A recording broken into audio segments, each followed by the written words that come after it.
عندك دقة أدركني يا رسول الله أدركني يا رسول الله أدركني يا رسول الله. Okey, alhamdulillah, syukur dalam keadaan hujan-hujan lebat kan, sejuk-sejuk ni, kita dipertemukan, diizinkan Allah untuk bertemu sekali lagi.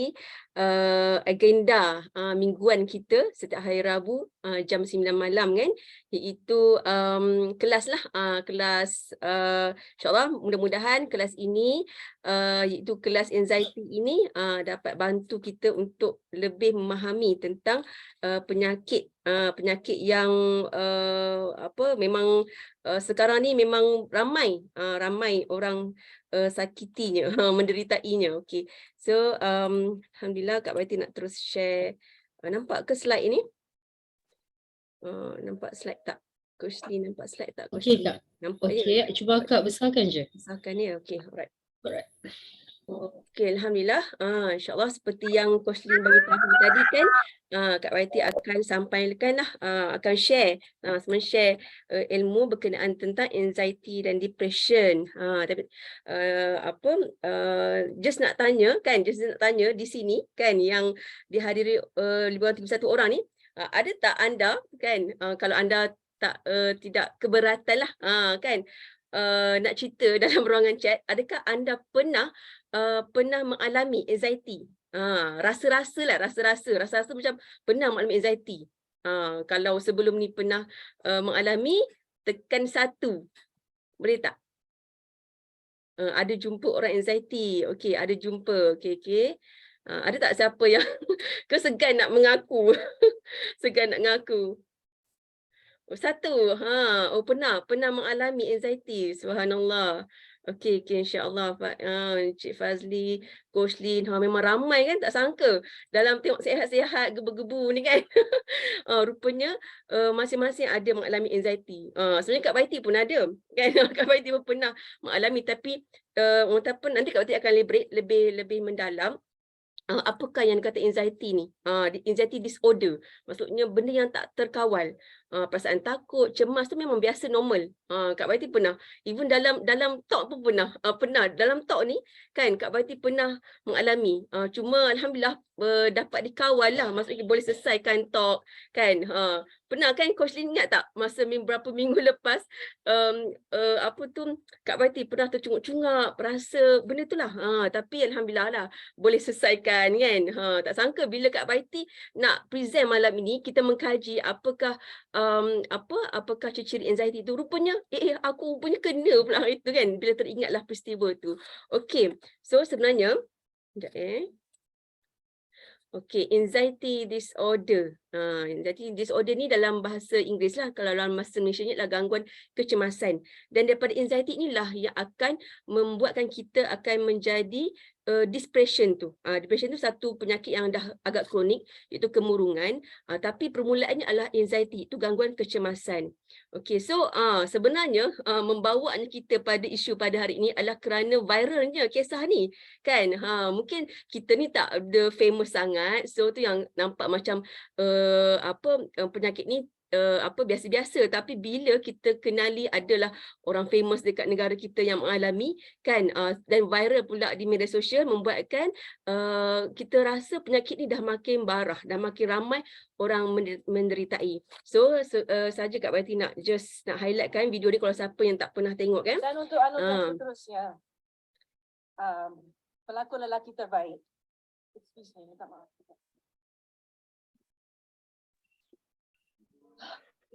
Tengok Maya Karin, rupanya diserang panic attack semasa mengasyarakan program Vanessa Likteni berjaya menterjemahkan nilai, struktur dan intelektual lakonan sebagai pelakon lelaki terbaik. Calon-calon pada tahun ini adalah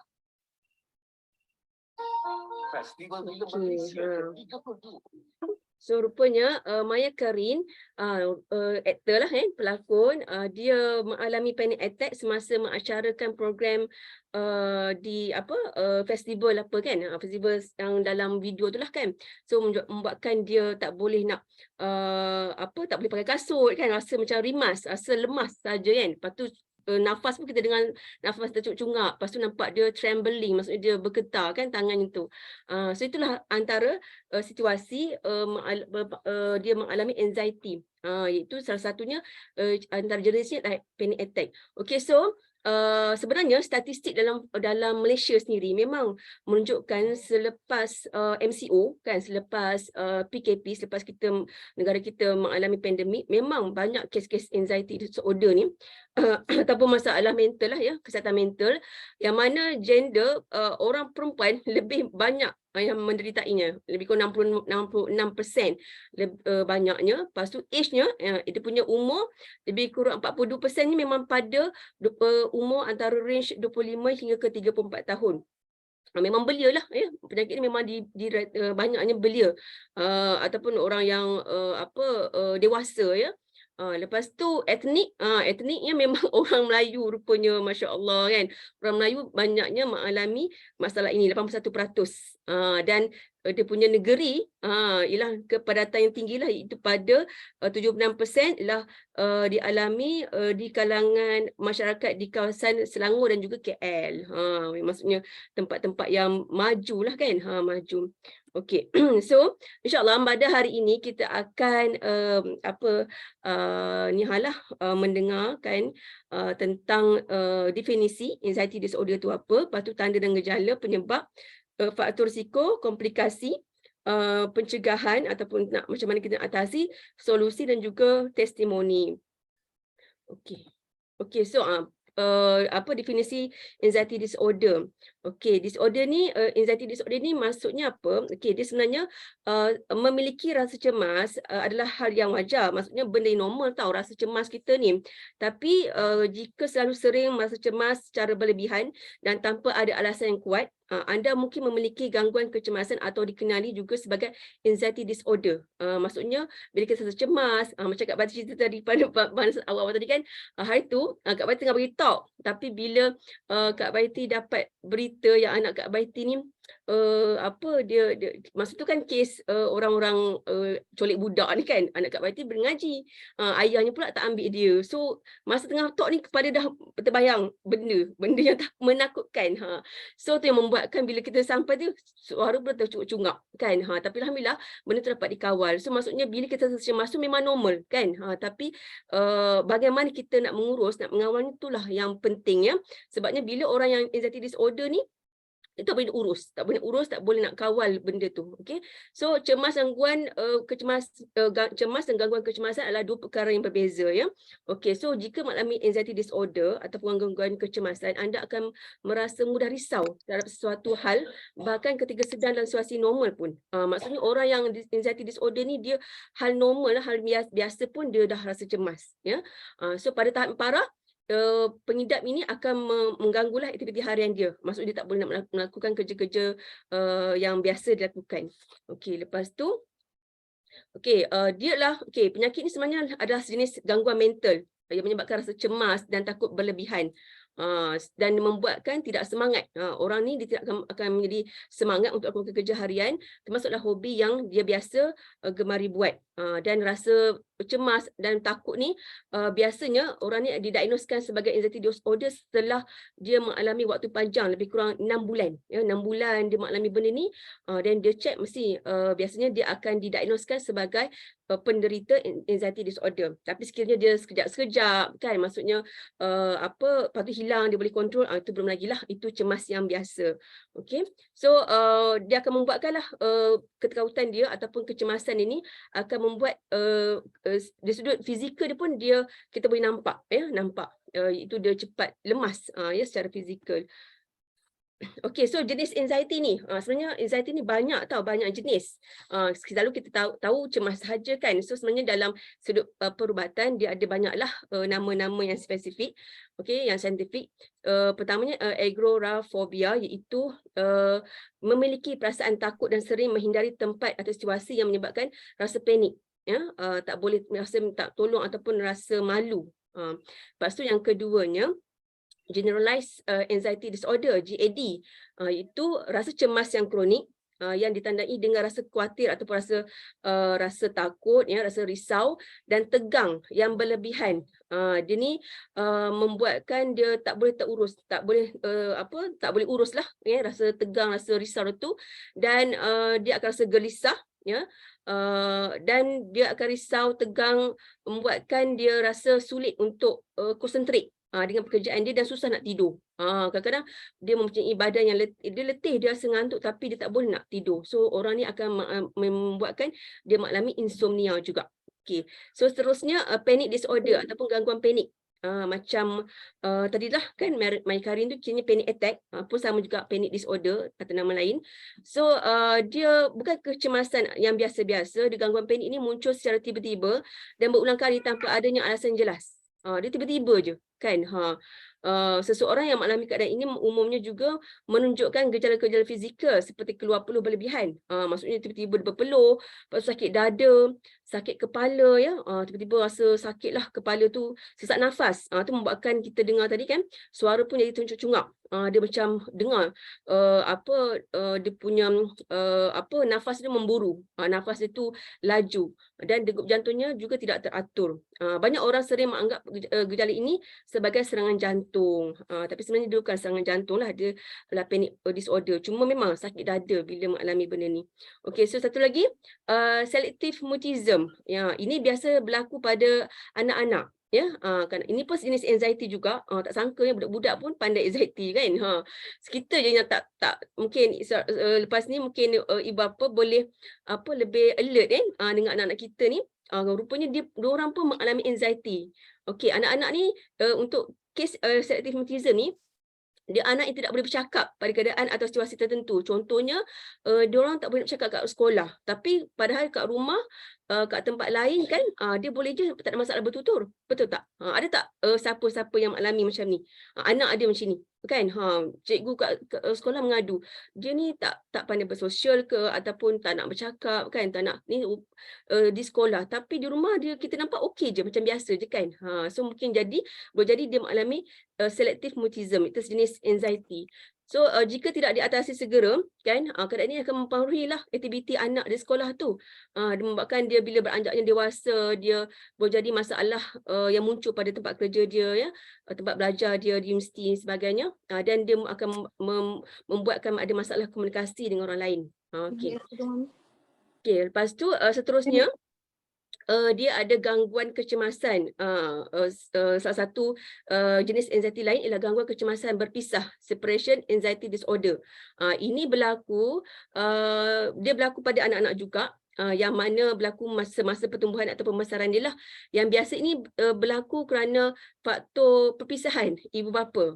Contohnya ibu bapa berpisah membuatkan dia jadi anxiety, jadi takut, dia rimas, dia cemas, ya, dia risau. Ataupun orang yang menjaga dia, contohnya nenek ke atuk meninggal, gitu. So maksudnya sesiapa yang rapatlah dengan anak-anak, contohnya dia dah pergi ataupun dia berpisah, membuatkan anak-anak tu mengalami anxiety disorder jugalah, ya. Okey. Selain pada tu, okey, ada juga orang mengalami fobia spesifik. Fobia spesifik ni apa? Ni Kak Wati rasa mungkin kat sini ramai. Ya, kat sini ramai. Okey, kita tengok ya. Nanti siapa yang ada ni, Kak Wati minta tulis kat ruang chat 2. Kita tahu. Okey, fobia spesifik merupakan ketakutan yang berlebihan dan berterusan terhadap suatu objek, situasi atau aktiviti tertentu yang umumnya tidak berbahaya. Maksudnya benda tak bahaya tau yang kita hadapi tu. Contohnya badut, fobia dengan badut, fobia dengan laba-laba, fobia dengan ketinggian, belun, jarum, darah dan sebagainya. So orang dengan kondisi ini tahu bahawa ketakutan yang mereka alami berlebihan tapi mereka tidak boleh mengatasinya. Okey, siapa yang ada ciri-ciri kat sini? Tulis dua, lepas tu buat kurungan. Yang mana satu korang fobia? Laba-laba ke, ketinggian ke, belun ke, jarum ke, darah. Kak Wati ada juga customer bekam, dia fobia dengan darah. Dia kata tak boleh tengok darah, tak boleh tengok darah. Dia kata, kan? Ada juga orang lelaki, suami Kak Wati lah dia bekam. Tiba-tiba dia panggil, yang cepat ambil air, ambil garam. Orang lelaki ni dia pingsan, dia tengok darah dia sendiri. Boleh pingsan. Rupanya dia ada fobia spesifik lah. Macam Kak Wati pun sama ada Kak Wati. Kak Wati fobia ketinggian. Memang gayat. So tak tahulah kalau ada itulah kalau kawan-kawan kan ada yang mencabar, try apa flying frog lah apa kan, ya Allah tak tahulah, takut cerit-birit je nanti ku kan. Kita tahu kat Baiti memang fobia abang-abang ketinggian dan juga badut. Badut pun takut juga sebabnya mungkin masa zaman kecil dulu kan. Sebab ni benda ni dia ada kaitan juga tau masa zaman kecil kita apa. Sebab zaman kecil dulu Kak Baiti pernah tahu tengok cerita It. Siapa pernah tengok cerita It? Badut yang jadi hantu tu kan. Nampak macam macam comel je badut tu. Lama-lama dia keluar taring kan. So bila Kak Pati tengok badut kat mana-mana, macam scary je. Rasa macam tak nak tengok lama-lama dia. Sebab takut nanti keluar taring tu kan. Gitu. Dia hadiahkan kita belon, lepas tu keluar taring kan. Lepas tu dia makan kita kan. So itulah maksudnya kadang-kadang benda ni kerana dipengaruhi lah. Itu alien. Betul. So, dia berpengaruhi rupanya zaman-zaman kanak-kanak kita adalah cerita kita tengok ke cerita hantu ke apa kan, membuatkan kita ada fobia. Okey, tapi itulah kalau kita sangat-sangat takut, kita tak boleh kawal, membuatkan kita memang akan menjerit lah ya, menjerit. Okey. So, takut darah, takut ketinggian. Okey, ada yang takut darah Macam mana korang period? Macam mana korang beranak kan? Okey. Saja je. Okey. Saja je tanya soalan jumpa emas. Okey.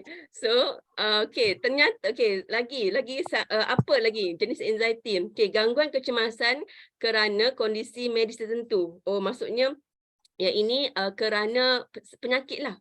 Kerana maksudnya kita ada penyakit tertentu. Ni memang biasa banyak berlaku. Kat Baiti pun banyak customer yang ramai yang mengalami penyakit tertentu membuatkan dia akhirnya jadi dapat anxiety. Ya. Kecemasan dan panik secara berlebihan bisa muncul kerana adanya masalah atau kondisi fizikal. Maksudnya dia ada masalah penyakit ya. Okey, lagi darah orang.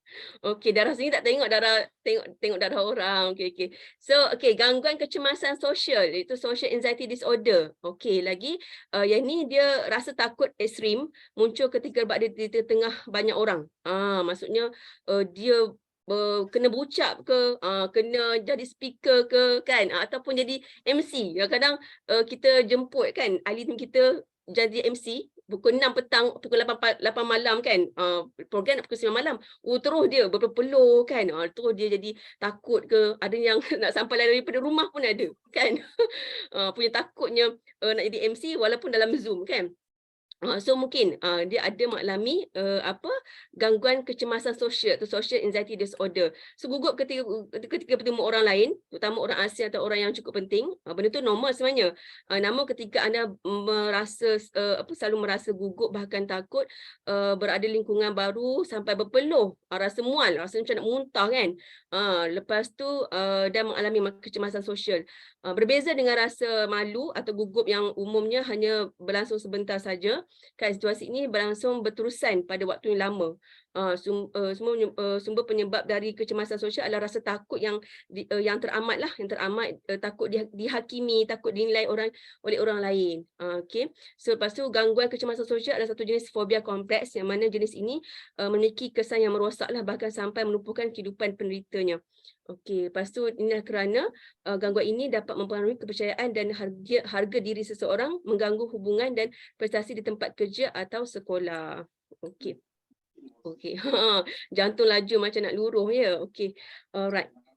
So, seterusnya kita tengok pula tanda dan gejala. Macam mana kita nak tahu yang kita ni memang diserang anxiety. Okey, sebenarnya tanda dan gejala anxiety disorder ni bergantung pada jenis gangguan kecemasan tu. Dia setiap jenis tu tak samalah. Ada yang sama, kebanyakan yang sama, tapi ada yang tambahan yang lebih kronik lagi ya, tengok kepada keadaan dia.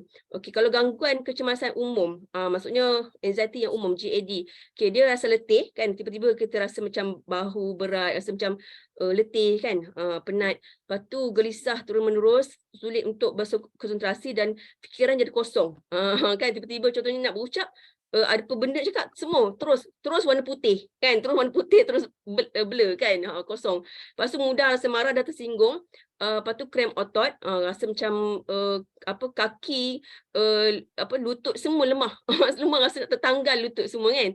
Lepas tu kesulitan mengendali rasa cemas, mengalami gangguan tidur, termasuk kesulitan ataupun merasa kurang tidur. Contohnya kalau kita ada benda nak buat ke, ataupun apa-apa, kita rasa malam tu pun tak tidur. Kadang-kadang berhari-hari lamanya tak boleh tidur.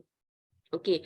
So lagi gangguan panik pula. Bangunan panik pula, dia rasa gelisah terus-menerus tanpa alasan yang jelas, jantung berdebar-debar, maksudnya detak jantung tu meningkat, nafas pun cepat ya, nafas yang sesaklah, memburu. Lepas tu berpeluh dan gemetar, terasa tangan, kaki pun kram, lepas tu rasa semut-semut, rasa macam nyucuk-nyucuk kan. Lepas tu kan kadang-kadang mati rasa tu, mati pada rasa pada tangan tu yang kadang-kadang terlepas apa yang dipegang tu terlepas ya. Lepas tu kesulitan untuk mengendalikan ketakutan dan kecemasan dan otot pun rasa tegang. Okey. Seterusnya kalau orang yang mengalami fobia sosial. Fobia sosial ni dia gugup berlebihan ketika melakukan interaksi sosial, mengalami kecemasan yang kuat secara berhari-hari, minggu dan bahkan bulan, takut yang amat sangat, takut diamati, takut dinilai oleh orang lain kan, terutama orang yang tidak kita kenal. Menghindari untuk tatap mata semasa bercakap. Maksudnya dia nak tatap wajah kita nak bercakap dengan orang pun kita tak boleh tengok mata dia, tak boleh tengok orang tu. Lepas tu memilih berdiam diri atau bersembunyi untuk menghindari orang lain. Okey, lepas tu menarik diri dari aktiviti sosial, tak nak bermasyarakat, dia nak biasanya mengurungkan dirilah. Biasanya orang anxiety ni dia jenis suka mengurungkan diri, dia tak nak sosial, dia tak nak jumpa orang. Dia takut nanti orang tanya dia macam-macam, kau buat apa? Dia takut orang menilai dia. Kau macam ni je. Gitu kan. So dia dah letak blok dalam fikiran dia tu. So wajah merah ketika diminta bercakap di depan banyak orang, nafas pendek-pendek, sakit perut, mual, gemetar, termasuk suara pun akan berubahlah, suara jadi serak kan, jantung berdebar dan jantung terasa sesak, berpeluh, merasa pusing atau ingin pingsan. Okey.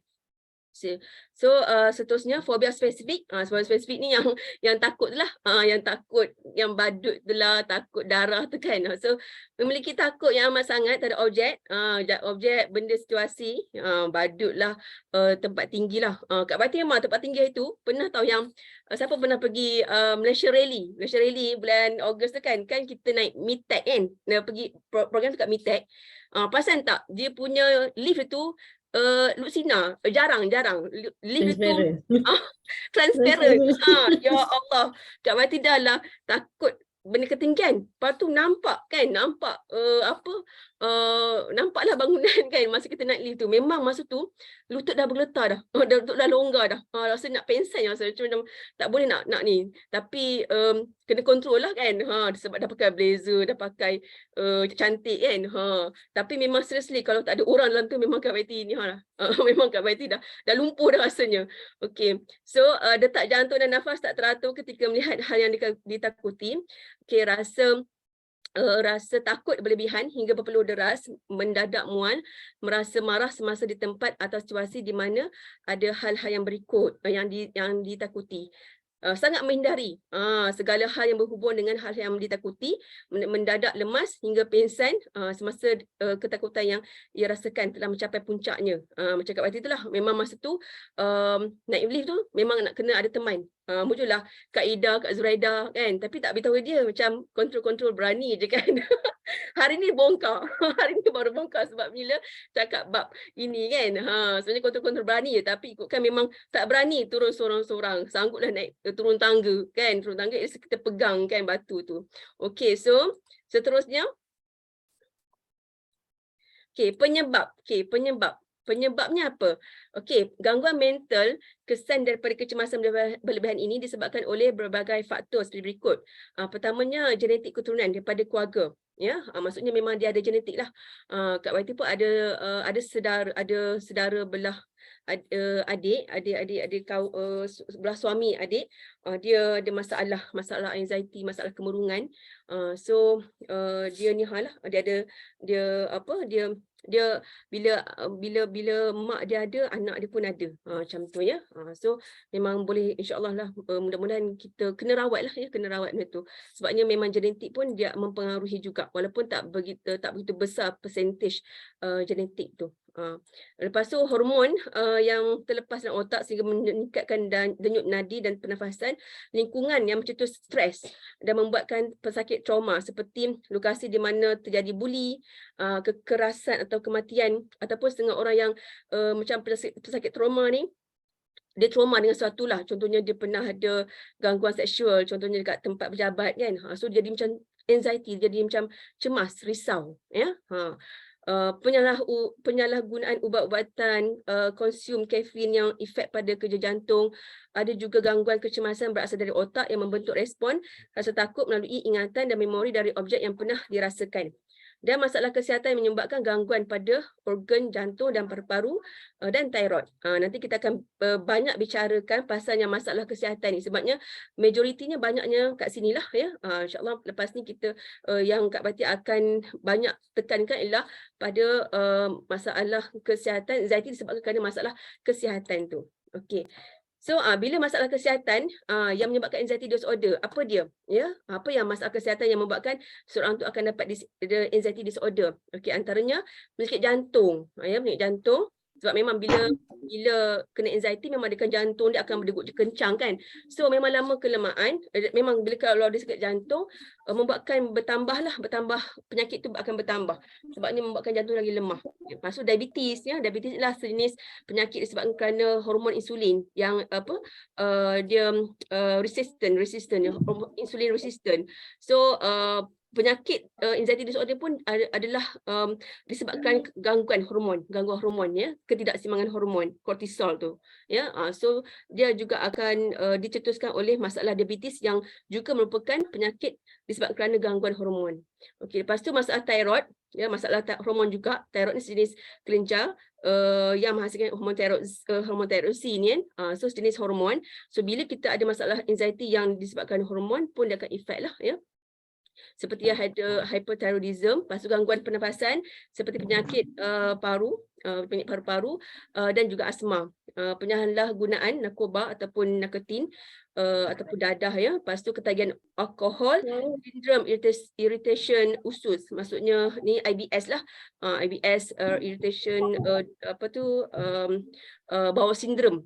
Ya, irritation maksudnya masalah usus lah ya, masalah keradangan pada usus. Lepas tu tumor ya, yang dapat mencetuskan masalah tumor yang dapat mencetuskan produksi hormon adrenalin atau hormon tertentu lainnya. Okey. Seterusnya, laju sangat ke Kak Waiti? Okey. Oh, ada yang takut. Mesti takut naik kabel. Betul, naik kabel pun takut juga Kak. Memang takut naik kabel dekat Langkawi tu kan. Memang takut. Ya Allah, subhanallah. Roller coaster pun, subhanallah. Okey. Memang takut. Okey, faktor risiko. Okey, so kita tengok ya faktor risiko yang mencetus penyebab anxiety disorder. Okey, apakah faktor-faktor yang menyebabkan mencetusnya anxiety disorder tu? Okey, antaranya trauma. Trauma tu maksudnya yang macam Kak cakap tadi, boleh jadi dia ada berlaku kematian kan, kehilangan dia punya ahli keluarga dia, mak ayah ke yang disayang kan. Lepas tu gangguan seksual, contohnya kat tempat kerja ataupun kat dalam keluarga sendiri ke kan. Ataupun apa-apalah pernah dirompak ke.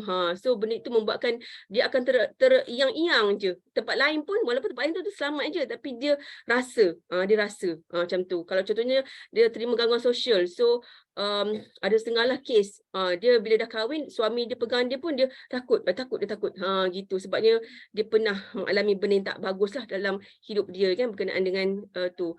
Lepas tu genetik. Genetik maksudnya mungkin ada keturunan dia yang ada masalah anxiety, so boleh jadi dia pun mewarisi. Lepas tu masalah peribadi. Maksudnya stres kan, maksudnya kerja lah, kerja yang melampau. Kak Bati pun banyak juga untuk pekerjaan ni, kalau untuk pekerjaan ni, kalau Kak Bati pengalaman Kak Bati sendirilah kan, ramai yang Kak Bati berhadapan customer ni banyak terdiri daripada orang-orang yang berada di bidang pendidikan. Maksudnya guru ataupun pelajar. Pelajar biasanya pelajar U lah, dan guru tu sendiri. Guru banyak. Kak Bati pernah ada satu kes yang agak kronik. Kalau pelajar tu skizo, alami skizofrenia, maksudnya dah sampai peringkat nak ancam diri, nak bunuh orang lain kan, dah mencederakan dirilah. Dan kalau untuk guru tu Kak Wati pernah dia ni jadi demensia. Demensia ni ialah nyanyuk dia ketika waktu muda. Maksudnya dia tak boleh uruskan diri. Dia contohnya kalau kita lucutkan baju dia, dia boleh biar je. Dia rasa macam diri dia macam budak kecil lah. Kan budak kecil kan dia tak rasa malu apa kan. Macam tu. So sampai macam itulah masalah dia kan. Masalah dia tu. Itu maksudnya dia mengalami kemurungan yang amat sangat sampai jadi demensia. Demensia tu adalah istilah Alzheimer, tapi Alzheimer tu nyanyuk, tapi nyanyuk yang pada usia tua 80, 90 itu biasa, normal lah kan. Walaupun dia tidaklah tidaklah semua orang mengalaminya. Tapi demensia ni ialah nyanyuk pada usia muda, 40-an. Yang tu dia kes tu 47. Yang 47 usia dia muda lagi. Lepas tu gangguan mental seperti depression, stres kerana berpenyakit. Okey. So 9:45 dah. Lepas ni nihayat question. Okey, komplikasi. Okey, komplikasi gangguan kecemasan jika tidak diatasi segera boleh menyebabkan berbagai lagi masalah kesihatan yang serius. Okey, bahkan kondisi ini boleh mencetuskan gangguan mental dan fizikal yang meliputi pertama depression. Depression. Seperti mana yang tajuk kita awal kan, depression tu memang datang daripada anxiety ni. Itu kemurungan. Bila dah kronik sangat dia akan murung, dia akan kurungkan diri dia.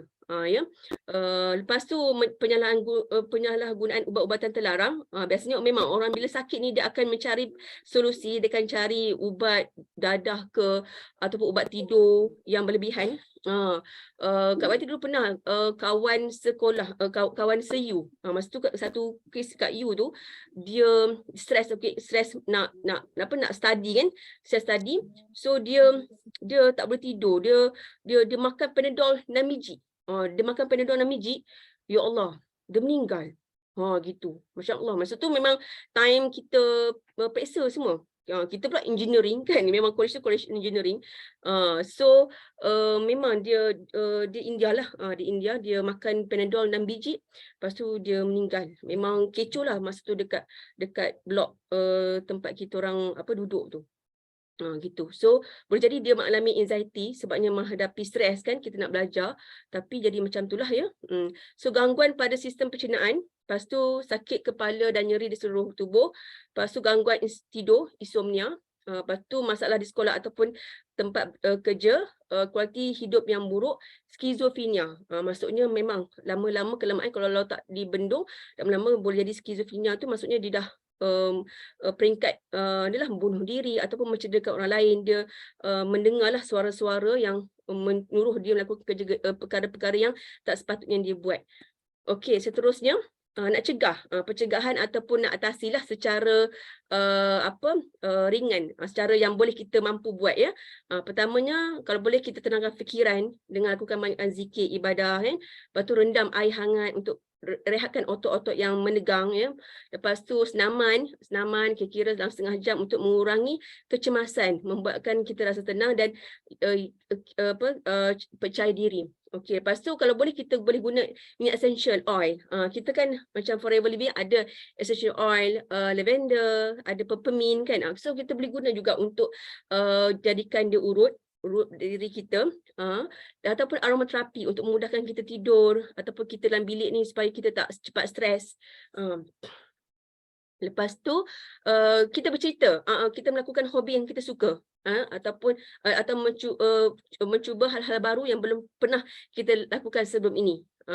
Lepas tu bercerita dengan orang-orang yang boleh dipercayai, sama ada keluarga, pasangan ataupun sahabat terdekat, dapatkan nasihat doktor ataupun psikologi, rawatan alternatif seperti urut, bekam dan akupuntur, diet makan seimbang dan kena ada suplemen yang lengkap dan cukup ya. Okey. So Okay. Yang ketujuh, part yang ketujuh. Okay, kita tengok solusi. Solusi macam mana kita nak selesaikan masalah anxiety disorder ni menggunakan suplemen, ya, suplemen atau pemakanan yang sihat. Ya. Okay, so bila kita nak sembuh daripada satu penyakit, sebenarnya ada 4 asas yang kita kena ambil kira. Pertamanya, kena pastikan detoksifikasi yang lancar dan penyerapan. Maksudnya kita kena pastikan pembuangan toksin, yang berlebihan daripada badan kita ni lancar, dan kita kena pastikan juga penyerapan zat-zat nutrisi tu lancar juga. Ya, itu pertama. So maksudnya bila kita makan suplemen tu kena cari sumber-sumber yang bantu detoksifikasi. Tak boleh terus ambil suplemen, apa orang kata, itulah kalau makan ubat kan, ubat penenang. Kita tahu ubat penenang tu hanya sekadar tenang saja. So tak cukup hanya sekadar tenang. Kita kena resolve. Ketenangan tu datang pada mana kan? Tak dapat ketenangan tu datang pada mana kan? Lepas tu yang keduanya kita kena pastikan perjalanan darah yang lancar. Maksudnya peredaran darah kita, dalam saudara kita ni kan, kena lancar, tak ada blockage. Sebab ni darah ni bawa energi, dia bawa energi. Tapi bila ada blockage, ada kesumbatan kan, itu membuatkan otak kita ni tak dapat supply oksigen yang cukup. Jadi dia macam-macam dipikirkan tu kan, fikir tu akan overthinking lah kan. So yang ketiganya, bekalan nutrisi yang cukup dan lengkap. Maksudnya kita kena dapat suplemen, dapat nutrisi, zat, vitamin, mineral cukup. Memang badan kita perlukan banyak sangat sebabnya kita ada 60 trilion sel. Badan kita ada 60 trilion sel, so kita kena bagi setiap hari 60 trilion sel tu dengan zat makanan yang sihat, dengan nutrisi, vitamin, mineral. Siapa apa ni? Ada bising tu sikit Okey, yang keempatnya perlindungan badan kuat. Maksudnya kita kena kuatkan imun badan kita supaya bila just in case kita berhadapan dengan situasi yang sama kan, macam kat YT berhadapan ketinggian ataupun berhadapan dengan ni, dulu memanglah kalau dilantik jadi speaker kan, memang 1 minggu tak boleh nak berak, tak boleh nak tidur kan, punya memikirkan tu, apa aku nak cakap ni, aduh gementar lah kan, peluh-peluh kan. Tapi alhamdulillah bila bila kita makan suplemen kan, sebabkan kita relax, kita boleh handle kan, dah tak ada dah. Kalau just in case kita berhadapan dengan situasi yang sama, kita dah boleh handle, dah tak adalah rasa nak sembelit dan sebagainya kan. Okey. Seterusnya, okey, pada pemakanan kita ni, kita kena pastikan pemakanan kita tu ada apa. Okey, first kita kena ada pastikan karbohidrat kompleks dan juga asid amino. Sebabnya karbohidrat kompleks ni dia akan meningkatkan tahap serotonin kita, tahap serotonin yang stabil. Maksudnya dia akan bagi rasa hormon baik lah, hormon baik kita tu, itu hormon serotonin tu stabil kan. So kita boleh dapat apa pada karbohidrat kompleks ni, contohnya macam cereal, macam gandum ya, oat ya. Kalau boleh kita ambil yang ni yang organik kan, organik. Sebab benda ni dia sebenarnya dia melambatkan pencernaan, membuatkan perut kita penuh. Ya, sama juga dengan asid amino pun. Asid amino ni jenis zat datang elemen yang daripada protein pun sama juga, dia membuatkan kita rasa kenyang yang lama. So sebabnya orang anxiety ni dia kebiasaannya dia orang ni tak suka makan. Tak suka makan ataupun makan dia kurang berzat lah ya. Dia suka mengurung diri, dia jadi selera, jadi kurang selera makan sebenarnya seorang anxiety ni. Dia tanpa overthinking, tanpa memikirkan masalah dia tu kan, sampai dia jadi kurang selera makan. So kalau boleh, kalau tak nak makan yang macam banyak tu, yang biasa tu, so dia ambil makanan yang ringkas, contohnya oat ke cereal, biji rin, dan dia akan kenyang. Dia akan kenyang, buah-buahan ya. Okey, lepas tu yang keduanya, ambil antioksidan. Pastikan makanan kita tu juga ada antioksidan, vitamin C, flavonoid, resveratrol, quercetin dan polyphenol. Quercetin, ejaan salah tu tak apa. Okey.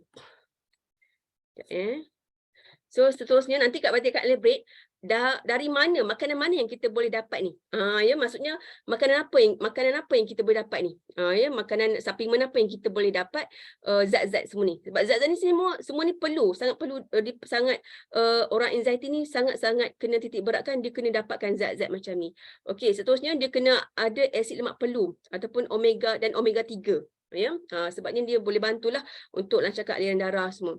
Lepas tu dia kena juga pastikan ada acetylcholine, zat acetylcholine, inositol, phytohormon, vitamin B kompleks dan vitamin B5. Zat ni pun dia kena pastikan dapat. So, okey, nak dapat kat mana? Inilah antara suplemen Forever Living yang mengandungi banyak sangat zat-zat yang Kak Bati beritahu tadi tu. Itu ada asid amino, lepas tu dia ada vitamin C, antioksidan, flavonoid kan, quercetin, lepas tu dia ada apa tadi? Ada ni omega. Nanti Kak Bati akan elaborate lebih detail. Okey, so seterusnya kita tengok aloe vera gel ya.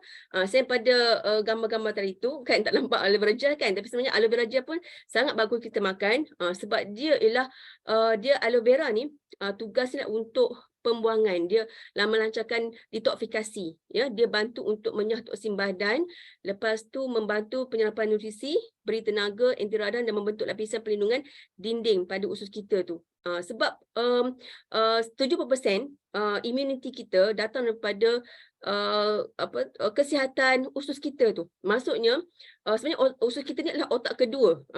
Usus kita adalah otak kedua bagi tubuh badan kita. So maksudnya bila otak ni adalah fungsi saraf, pemikiran kan, fungsi untuk kontrol peremesian hormon. Pada kelenjar pituitary tu dia mengeremeskan hormon. So bila otak kita tak sihat, boleh jadi datang daripada usus. Sebabnya otak adalah usus kita adalah otak kedua. Ya, dia punya partner dia lah. So that's why kita kena pastikan usus kita sihat. Usus kita sihat sebabnya dia merupakan otak kedua kepada tubuh badan kita. So apa kandungan dalam aloe vera ni? Okey, aloe vera ni ada 8 sifat, 8 ciri yang membuatkan dia sangat bagus untuk menjaga usus kita dan overall kita punya kesihatan ya. Pertamanya ada lignin. Lignin ya, iaitu daya penembusan yang tinggi untuk membawa nutrien jauh hingga ke dalam sel. Maksudnya dia macam transport, dia macam kereta kapal terbang yang bawa kita punya sel nutrisi yang kita makan ni masuk ke dalam sel. Sebabnya kalau kita makan tapi tak boleh absorb, ya, tak boleh nak diserap dengan cepat. So sebab itulah penyembuhan kita tu lambat. Sebab tu kalau kita makan aloe vera ni, dia akan bawa semua zat nutrisi yang kita makan tu masuk ke dalam sel, hingga ke dalam sel. Okey, lepas tu yang keduanya dia ada saponin, iaitu daya sifatnya macam sabun, pembersih. Dia macam dia ada busa lah. Sebab tu kalau kita tengok aloe vera tu ada berbuih kan. Berbuih tu ialah busa semua jadi yang Allah cipta dalam aloe vera tu. Sifatnya adalah untuk membersihkan tisu usus dan bertindak sebagai antiseptik. Dia basmi kuman. Okey, yang keduanya dia ada intraquinon, ya, intraquinon yang mana dia bersifat antibakteria, antikulat, antivirus, membuatkan kita rasa sakit, tidak rasa sakit, tidak rasa gatal, tidak meradang ya, tidak ada pembengkakan pada tubuh badan kita lah. So maksudnya dia membuatkan kalau tadi apa nama dia, bila jadi anxiety rasa nyucuk badan tu kan, rasa sakit-sakit, nyeri pada badan. So bila kita makan aloe vera ni dia boleh hilang. Sebabnya aloe vera ni dia bersifat macam analgesic. Dia bersifat analgesic. Analgesic ni ialah sifatnya macam ubat tahan sakit. Dia macam steroid tapi steroid yang semua jadi. Macam contohnya kalau kita sakit, kalau hospital sakit kita akan beri ubat tahan sakit ataupun steroid lah untuk menahan sakit kita tu kan. Tapi instead of kita ambil yang bersifat kimia, kita ambil yang bersifat yang organik, sifat yang sama itu steroid ataupun sifatnya analgesik, itu macam painkiller tahan sakit tapi yang bersifat lebih organik. So Allah memang subhanallah, Allah bina rupanya ada yang organik kita punya painkiller kita ni. Okey. So yang keduanya, seterusnya yang keempat, dia ada mineral aktif, itu kalsium, kromium, kuprum, ferrum, magnesium, mangan, kalium, fosforus, natrium, zinc sebagai sumber elektrolit dalam saraf kita. Saraf kita ni dia bawa electricity, dia bawa elektrik sebenarnya, dia bawa tenaga. So bila kita makan aloe vera membuatkan kita jadi bertenaga lah ya. Waktu vitamin aktif, aktif ni maksudnya dia cepat diserap. Ya, cepat dia sudah ada benda tu, tak payah tidak payah dipecah-pecahkan lagi.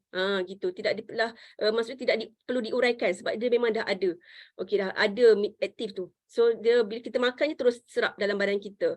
Okey, lepas tu dia ada vitamin A, B1, B2, B3, B6, B12, vitamin B, C, BD, C, D, E, untuk membaki sel-sel yang rosak. Lepas tu, okey, nanti kita jawab ya soalan dekat dalam ruangan chat nanti. Okey, lepas tu dia ada asid amino, 20 asid amino yang untuk pembinaan hormon endorfin, hormon serotonin yang stabil, hormon rasa baik, dan kontrol tahap gula darah yang stabil. So maksudnya kita asid amino ni ialah satu blok pembina lah ya, dia akan pembinaan hormon endorfin, hormon yang hormon endorfin, hormon dan hormon serotonin yang bagi kita rasa damai di hati, rasa relax, cool je. Okey, lepas tu enzim untuk pemangkin metabolisme, mengurangkan gula, bantu penghadaman. Ya, sebabnya orang anxiety memang kadang-kadang dia memang mengalami GERD, dia angin, gangguan penghadaman, ya, tak suka makan, tu yang jadi angin tu. So dia akan bekalkan enzim. Lepas tu dia monosakarida, gula ringkas untuk merangsang sistem imun dan menghasilkan antibodi dan sel darah putih. Okey, seterusnya aloe vera nectar. Kita galakkan juga minum aloe vera nectar sebab aloe vera nectar ni dia ada aloe vera juga, lepas tu dia ada buah cranberry dan juga apple. Tugasnya cranberry di sini adalah sebab dia mengandungi antioksidan, itu proanthocyanidin yang mana bantu untuk menghalang bakteria berbahaya melekat pada dinding saluran air kencing. So apa kaitan saluran air kencing dengan anxiety ni kan? Okey. Sebenarnya pada saluran air kencing kita tu dia berhubung pada buah pinggang. Pada buah pinggang pula berhubung pada kelenjar adrenal. So diorang ni satu rumpun lah, geng-geng lah ya, adrenal, kelenjar adrenal, buah pinggang, saluran air kencing. So bila saluran air kencing ni tak sihat, dia akan efek pada buah pinggang dan akan efek pada kelenjar adrenal. Dan kelenjar adrenal inilah yang akan mengeluarkan hormon adrenalin, noradrenalin, kortisol ya, hormon yang untuk mengawal degup jantung kita, mengawal rasa bertenaga ya, rasa lah, kawal hormon lah, keseluruhannya. So that's why kita kena jaga kesihatan buah pinggang, sebabnya di situ adanya kelenjar yang akan mengawal hormon kita, yang akan, kalau anda kata keseimbangan tak capai, artinya kita akan jadi gangguan lah, gangguan perasaan, gangguan emosi semua tu. Okey, lepas tu kekalkan kolagen dalaman untuk melindungi badan pada free radical ya. Lepas tu dia mengimbangi perubahan hormon, terutama sekali hormon tiroid. Okey, thyroid. Okey, seterusnya kita amalkan Arctic Sea dan juga Forever Omega 3 Plus. Arctic Sea sekarang kita ada dua minyak ikan lah ya. Satu Arctic Sea yang mana dia punya kapsulnya besar-besar, besar. Yang keduanya kita ada Omega 3 Plus yang kapsulnya tu kecil. Tapi kedua-duanya ada minyak ikan dan minyak zaitun. Cuma kalau minyak omega 3 ni dia ada tambahan minyak sotong. So lagi power lah kiranya. Okey, so seterusnya kan, kenapa nak kena makan minyak ikan pula? Okey, menurut American Heart Association mengesyorkan pengambilan harian sebanyak 1 gram omega 3 asid lemak, pengambilan ikan, ibaratnya macam pengambilan ikan 2 ke 3 kali seminggu. Maksudnya kita kena ikutkan, kita ni memang kena makan ikan 2 ke 3 kali seminggu. Tapi kadang-kadang kita ni lebih memilih ayam, daging kan, telur ataupun banyak makan makanan fast food lah kan. So that's why kita perlukan minyak ikan, sebabnya badan kita tidak boleh menghasilkan omega 3 tu ya. Sebab tubuh kita tidak boleh menghasilkan zat omega secara semujadi. Jadi kita perlu dapatkan keperluan 1000 mg setiap hari melalui suplemen. Okey, so khasiatnya dalam tu ada omega 3, omega daripada minyak ikan, ikan salmon, ikan koi, ikan calamari, minyak calamari tu daripada sotong lah, sejenis sotong ya. Lepas tu dia ada omega 5, omega 9, minyak zaitun, dan ada vitamin E untuk pengoksidaan asid lemak. Dan vitamin E juga adalah satu zat yang memang diperlukan oleh hati kita untuk menukarkan toksin yang dibentuk dalam bentuk fat soluble kepada water soluble untuk dikumuh lah ya, kumuh melalui pembuangan kita. Okey, apa pentingnya kita makan omega ni kan untuk menyokong tahap triglyceride dalam yang sihat dalam tubuh badan kita, untuk elakkan pada pembekuan darah lah ya, ataupun plak kolesterol tu. Lepas tu dia dia jaga kesihatan otak, jantung, mata, tulang sendi, kulit. Lepas tu kekalkan tekanan darah yang sihat. Walaupun kita ni tiba-tiba dipanggil jadi speaker ke kan, tiba-tiba adalah isu-isu accident ke apa-apa, benda-benda yang Allah nak uji kan, Allah nak jadikan cabaran kan hidup kita, tapi tekanan darah kita tu normal, walaupun seberat mana ujian kita. Sebab bila kita makan artis ini, dia bersihkan saudara kita, so darah kita tu lancar je. Gitu. So kita tak mudahlah kena serangan jantung bila dapat berita yang tak buruk ke apa. Okey, lepas tu lancarkan aliran darah, dia nyahkan kolesterol jahat, meluruskan pembuangan. Dan dia boleh bantu mengelakkan kenaikan mendadak paras hormon tekanan, iaitu hormon kortisol tu, dan bantu melindungi dari penyakit jantung, gangguan mood dan juga PMS. Okay, seterusnya kita juga digalakkan ambil Forever Lite Ultra, sebabnya orang anxiety ni memang cenderung untuk tidak makan. Macam Kak Wati berhadapan dengan pesakit-pesakit anxiety disorder ni kan, ataupun orang kemurungan ataupun stres. Memang bila kita tanya, mereka ni terlampau banyak makan, ada yang terlampau banyak makan. Memang dia makan macam-macam lah, sebab nak melupakan masalah dia tu kan. Makan fast food, makan frozen food kan, makan je, cepat lapar lah kan. Tapi ada yang dia jadi defisiensi, maksudnya lagi kurang, dia lagi tak makan. Kadang-kadang dengan minum air saja dah cukup. So tak cukup zat lah.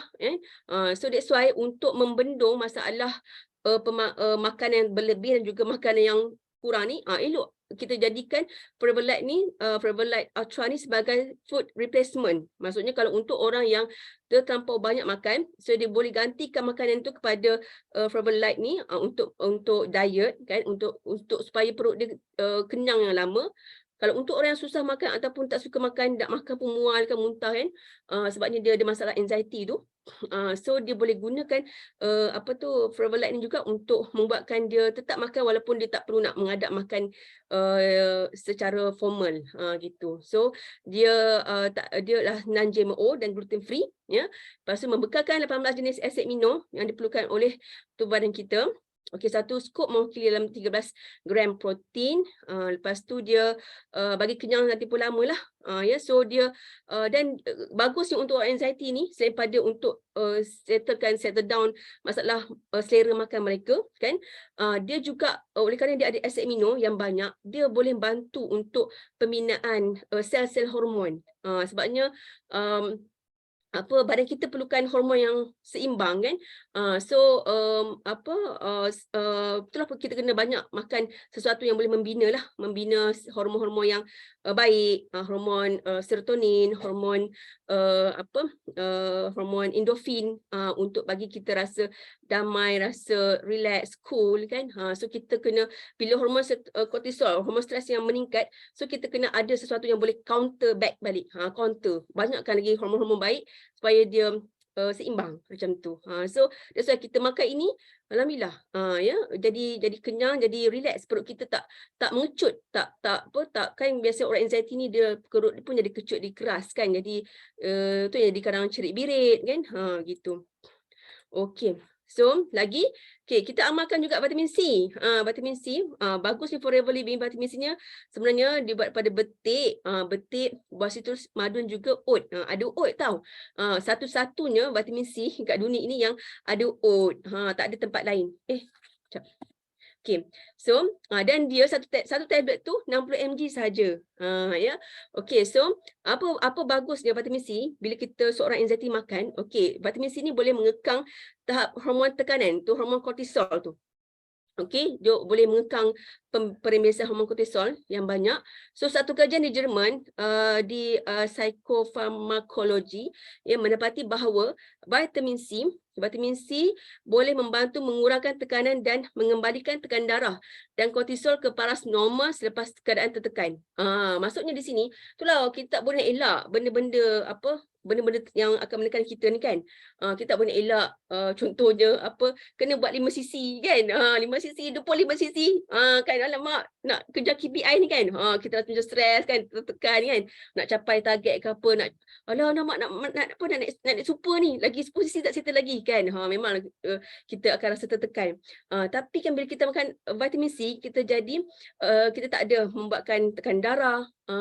So walaupun dalam keadaan tertekan pun kita relax ya. Okey, so antioksidan yang kuat untuk menyokong sistem imun. Lepas tu dia bantulah kurangkan kadar kolesterol dalam darah, flexibility untuk saudara kita ya. Saudara kita jadi lebih elastik, fleksibel, stabil.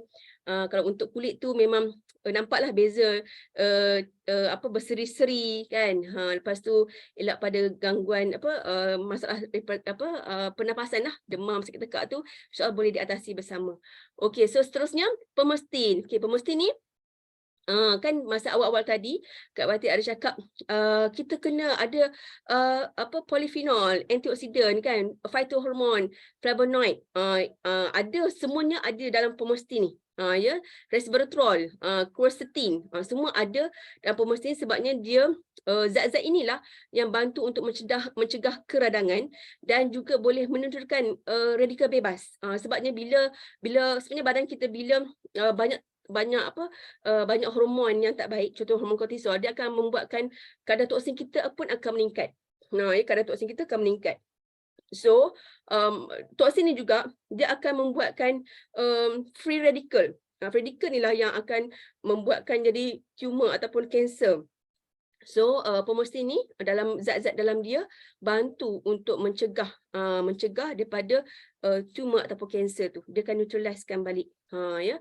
So, so dia bantulah untuk mengatasi masalah tekanan mental, fizikal ya. Kalau macam zat-zat quercetin, polifenol ni ataupun resveratrol ni, dia boleh membesarkan saudara darah kita. So membuatkan saudara kita tu lancar, bawa gugusan darah pergi ke otak, pergi ke mata seluruh badan lah, membuatkan kita tak ada mengalami masalah masalah ni lah, anxiety tu. Okey. Lepas tu dia boleh menurunkan tekanan darah, lepas tu membantu kerosakan otak dan memelihara jantung. Okey.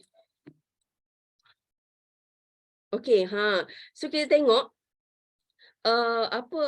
selain pada tu kan, pemestin ni dia mengandungi buah-buahan yang ada 7 jenis buah tau. 7 jenis buah. Sekejap saya pergi kembali. Tak sentuh pula pasal buah. Okey. Tadi kita ada buah. Sebenarnya dia ada buah delima, ada 7 jenis buah antioksidan yang tinggi nilai orat dia ya. Buah delima, beri biru, beri hitam, manggis, raspberry, pear dan biji anggur. Dan semua buah-buah ni mengandungi antioksidan yang tinggi nilai orat dia, iaitu oxygen radical absorbance capacity. Okey, so apa tu? So kita tengok. So maksudnya kadar menetralkan free radical ataupun radikal bebas dalam badan kita. So kalau kita tengok rajah ini, pomegranate ataupun delima mengandungi nilai orat yang paling tinggi lah. So memang forever dia ambil buah-buahan yang memang tinggi. Pomegranate, lepas tu blueberry kan, blackberry, raspberry, grape, semua yang tinggi antioksidan tu forever ambil ya. So that's why kita just nak mudah dan kita makan pemestin. Sebab apa tahu? Okay, sebenarnya kita nak lawan free radical yang terhasil daripada hormon kortisol, hormon stres kita tu kan. Kita perlukan lebih kurang 3,000 ke 5,000 unit orat setiap hari. Ya. So itu menyamai lebih kurang 2 kilo kacang ataupun 2 kilo lobak, 2 kilo apple ataupun 2 kilo tomato. 1.3 ataupun 1.3 kilo kobis ataupun 1 kilo bawang merah ataupun setengah kilo oren ataupun brokoli. Antara ni mana yang korang sanggup? Mana yang korang sanggup? Kacang makan 2 kilo lobak ke, 2 kilo tomato ke, ataupun kobis ke, bawang merah ke, oren ke, brokoli. Cuba letak kat orang chat tu. Mana sanggup? Ataupun lebih sanggup makan pemestin. Cuba tengok. Pemusting yang banyak proteinnya. Mana yang sanggup makan pemusting ke makan yang apa tu 1 kilo kobis untuk dapatkan 300 ke 500 nilai orat tu. Mestilah pemusting kan senang je. Sekali minum semua dapat kan. Lepas tu minum pun bukannya banyak. Kita tak perlu makan banyak-banyak ya pemusting ni. Cukup 60 ml satu hari. Maksudnya lebih kurang 30 ml pagi, 30 ml malam. Maksudnya kalau 30 ml tu bersamaan dengan 3 penutup pemusting tu. Ya satu penutup tu lebih kurang 10 ml, so 3 penutup dah 30 ml. Cukup je nilai tu. So tak payah nak makan sampai 2 kilo 1 kilo bawang tu semua. Okey. Alright. So subhanallah. Okay. So last kali, okay, kita tengok pula royal jelly. Royal jelly ni dia ada apa yang membuatkan dia boleh bantu untuk atasi masalah anxiety ataupun depression ataupun masalah-masalah penyakit ni lah ya, penyakit melibatkan kejiwaan ataupun mental ni. Okay, so dia ada 250 mg jelly raja ataupun royal jelly dalam tablet tu. Lepas tu memang 100% jelly raja tulen. Lepas tu dia ada asid nukleik dan vitamin B kompleks untuk pertumbuhan sel. Dan yang pentingnya dia ada inositol. Inositol ni dia bantu kawal hormon adrenalin dan endorfin untuk redakan stres dan mengurangi tekanan. So that's why kita digalakkan makan royal jelly ni. Sebabnya dia ada inositol yang boleh bantu untuk kawal hormon adrenalin dan endorfin supaya dia boleh kawal stres kita lah. Kat Bati ada seorang, dia mudirah sebuah mak tahfiz. Dia ialah guru besar perempuan pula tu, handle mak tahfiz. So dia kata dia memang susah nak tidur. Dia selalu fikir tentang pengurusan, tentang mak tahfiz dia kan. Itulah dia ambil royal jelly ni. Dia kata memang working, dia boleh tidur. Alhamdulillah. So dia ada B kompleks dan acetylcholine untuk bantu meimbangi sistem saraf. Memang dia pun ada kat Batu juga ada customer yang dia jadi bila dia depressed ke dia stress, dia jadi sakit saraf, dia sakit nyucuk. Lepas tu ada phytohormon mengawal sistem hormon dan juga elakkanlah jerawat, masalah thyroid ya. Lepas tu dia ada vitamin B5. Vitamin B5, kat sini vitamin 5 je. Vitamin B5 untuk menghasilkan hormon melatonin yang mengawal kitaran tidur dan menggalakkan rasa relax tu.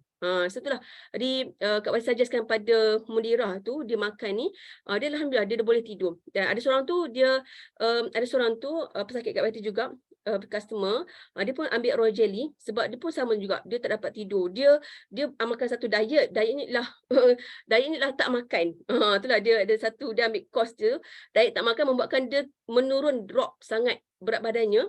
So dia kehilangan banyak zat lah kan, dia mungkin jadi malnutrition, membuatkan dia gangguan tidur.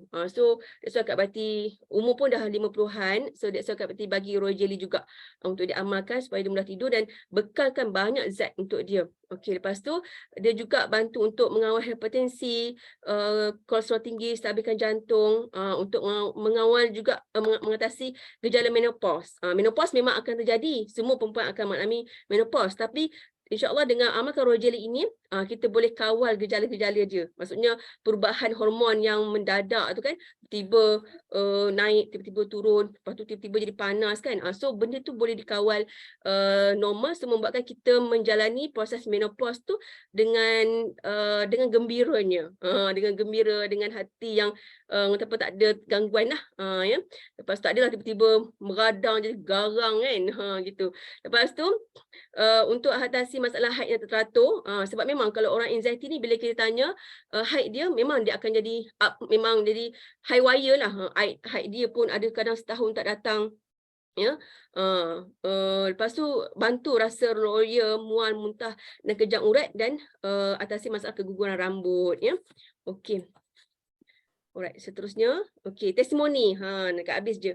Okey, ni testimoni datang daripada customer Kak Bati yang pernah Kak Bati ni lah Ada customer yang salah satu, duanya adalah datang pada customer yang Kak Wati pernah rawat. Salah satunya adalah yang pertama ni testimoni kebas kan akibat kecemasan dan juga atasi stres. Sebenarnya ini testimoni daripada customer Kak Wati yang dia kecil manis. Dia kecil manis dan dia ada pada masa sama ada sleep disk. Tu membuatkan dia jadi fikir tu sakit belakang kan. Sakit tu yang jadi stres, depress tu. Lepas tu dia pun ada juga masalah buah pinggang stage 3 sebabnya bila sekecil manis, lepas tu makan ubat dengan jangka masa yang panjang. Umur pun baru 40 lebih je, muda je, tak jauh beza pada Kak Baiti. Lepas tu doktor dah cakap pada dia, buah pinggang you dah stage 3. So bila dia fikir-fikir semua tu kan, tu membuatkan jadi stres. Lama-lama dia depress. So tambah balik ubat, tambah lagi ubat. Ada ubat kecil manis ada, ubat untuk tahan sakit sleep disk ada, ubat buah pinggang ada, ubat, lepas tu tambah juga ubat untuk stres tu, depress tu. Dia kata ubat ni memang untuk atasi depress. So Kak Bati cakap, alah benda ubat-ubat macam ni, Kak, kita tukar kepada yang lebih nyalah, yang lebih organik kan. So itulah bila dia amalkan, dia hanya on ubat-ubat yang untuk penyakit-penyakit metabolism lah, maksudnya metabolism, maksudnya penyakit yang kronik, contohnya kecil manis, tu dia on lah kan. Cuma ubat-ubat yang lain macam untuk saraf, untuk stres tu dia tukar kepada royal jelly kan, pada suplemen lain.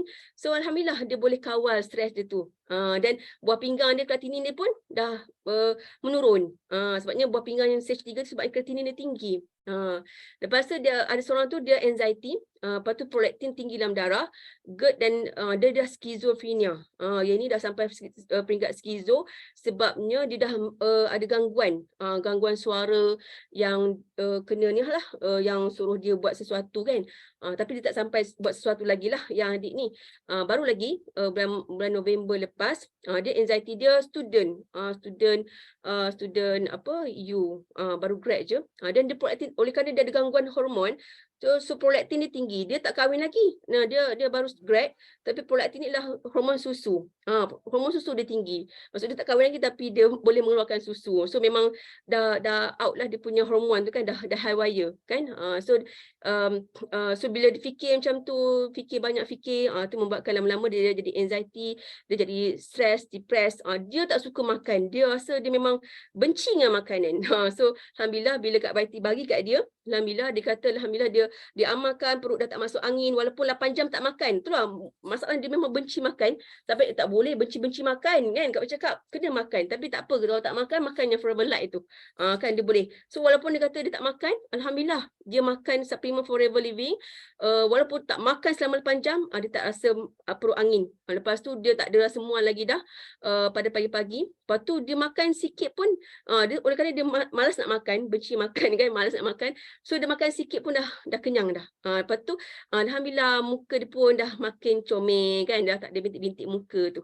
Okey, dan satu lagi tu, seorang ni dia GERD dan juga anxiety. So memang bila seorang tu ada masalah acid reflux, GERD kan, so memang lama-lama dia akan jadi anxiety sebabnya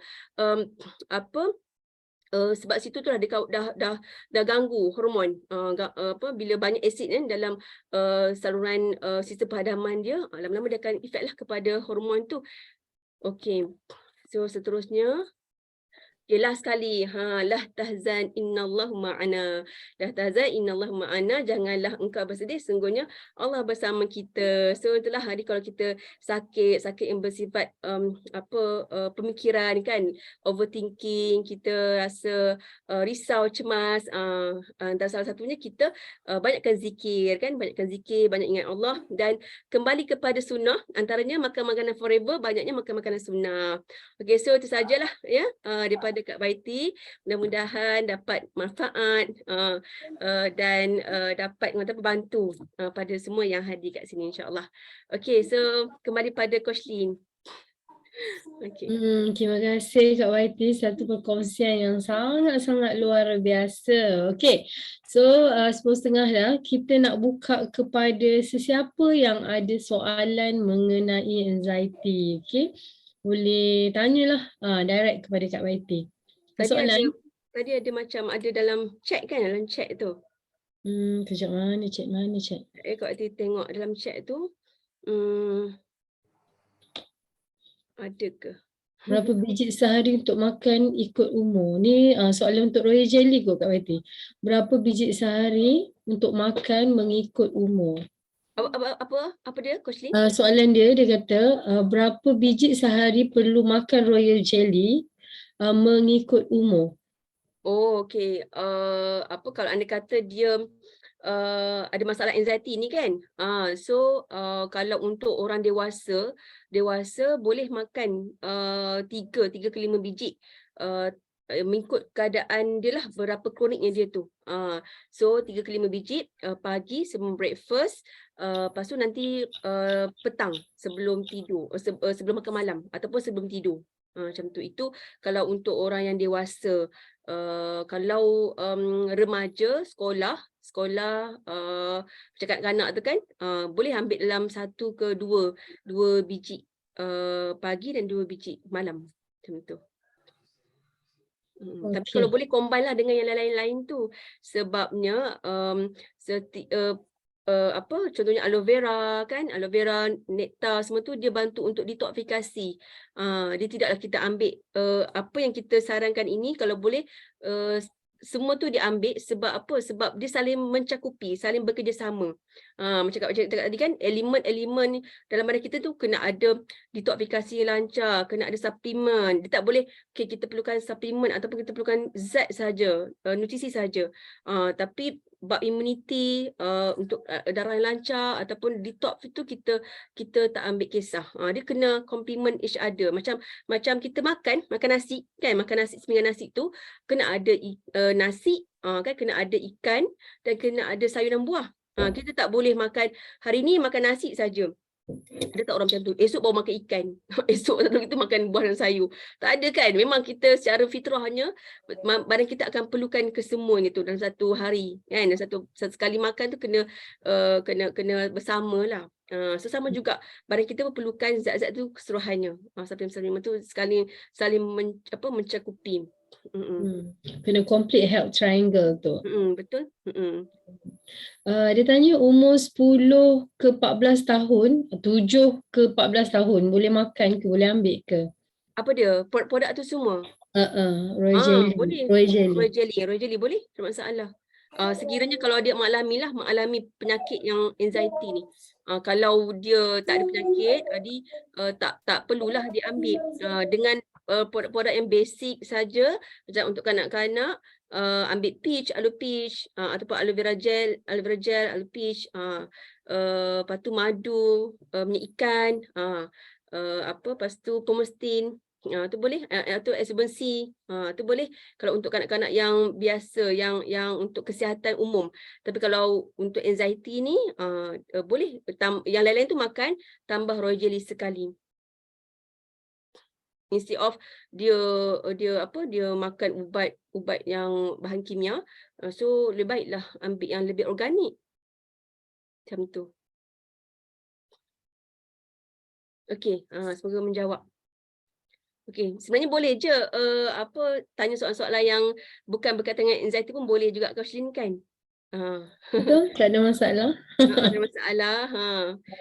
Time ni lah nak tanya, kalau tak korang si message kat Baiti je, pening dia nak menjawab. Itulah. Actually sebenarnya kebiasaannya slot pada hari Rabu untuk soal jawab ni, untuk biasanya akan rotate lah, sama ada bulan ni Kak Waiti, bulan depan Coach Dr. Pau, lepas tu kita rotate berdua ni. Sebenarnya lebih kepada pada awalnya kita lebih pada menjawab soalan. Gitu. So kita minta 10 soalan, rupanya 20 soalan. Jadinya speaker ni pun menjadi anxiety juga. Dia cungak-cungak, berderu-deru kan. So lepas tu lah Coach Lin, dia kata kita kena ada satu jugalah pengisian. Tajuk tu yang diberi tajuk anxiety ni. At least adalah benda point yang kita ni tak adalah soalan kadang soalan yang sama je kan, tu yang lah. Tadilah Kak Baiti kena anxiety. Soalan Kak Baiti, dia nak tanya tentang vertigo. Apa soalan dia? Aina Aris nak tanya berkenaan penyakit vertigo. Gitu je soalan dia. Vertigo. Vertigo sebenarnya salah satu penyakit. Dia salah satu penyakit saraf, penyakit yang melibatkan akan rasa gejalanya rasa pening kepala kan, rasa berputar, rasa kita tengok dunia ni berpusing, berpusing. Kita akan rasa mual, nak muntah, ada peringkat kronik dia tak boleh buka mata pun, sebabnya bila tengok buka je mata dia tengok dunia ni berputar, dia akan mual, muntah kan, dia akan muntah. Lepas tu dia memang tak boleh nak kepala ni nak letak kat bantal pun tak boleh, nak diri tegak pun tak boleh. Memang serba-salah jadinya. Dia lah kategori masalah saraf lah, sebabnya otak kita kan pusat saraf dan ada himpitan saraf sebenarnya berlaku dekat saraf dia tu. Dan dia himpitan tu sebenarnya kalau kita check dia datang daripada gangguan dalam saraf dalam telinga. Sebabnya telinga kita ni dia ada untuk dia pendengaran juga keseimbangan. So kerana saraf keseimbangan itulah yang terjejas. Ya, so boleh kita makan suplemen Forever Living untuk atasi masalah vertigo ni, antaranya aloe vera gel, lepas tu aloe vera nectar. Ya, sebabnya sebenarnya kalau bahagian complementary kita pandang telinga ni kan, telinga ni sebenarnya dia representatif kita punya buah pinggang. So maksudnya keseimbangan saraf kita tu sebenarnya dikawal pada buah pinggang tu. So tu that's why kita kena juga makan aloe vera nectar. Lepas tu kita makan RTC ataupun omega 3 plus, salah satulah ya, sama ada nak makan had besar boleh, had kecil boleh kan, pilih salah satu. Lepas tu kita makan bipolen ataupun royal jelly, kedua-dua pun untuk saraf. Lepas tu untuk immunity kita boleh amalkan vitamin C dan juga pomestin atau pomestin, dua-dua boleh ataupun salah satu pun boleh, gitu. Tu vertigo. Okey, menjawab soalan. Okey, ada soalan kat sini, kalau ibu hamil yang ada masalah HB low, apa produk yang sesuai untuk dimakan dan berapa kadar untuk setiap produk untuk dimakan setiap hari? HB low ya. Okey, untuk yang kalau untuk Coach Lin sebenarnya yang patut menjawab soalan ni. Sebab beliau mengalami je.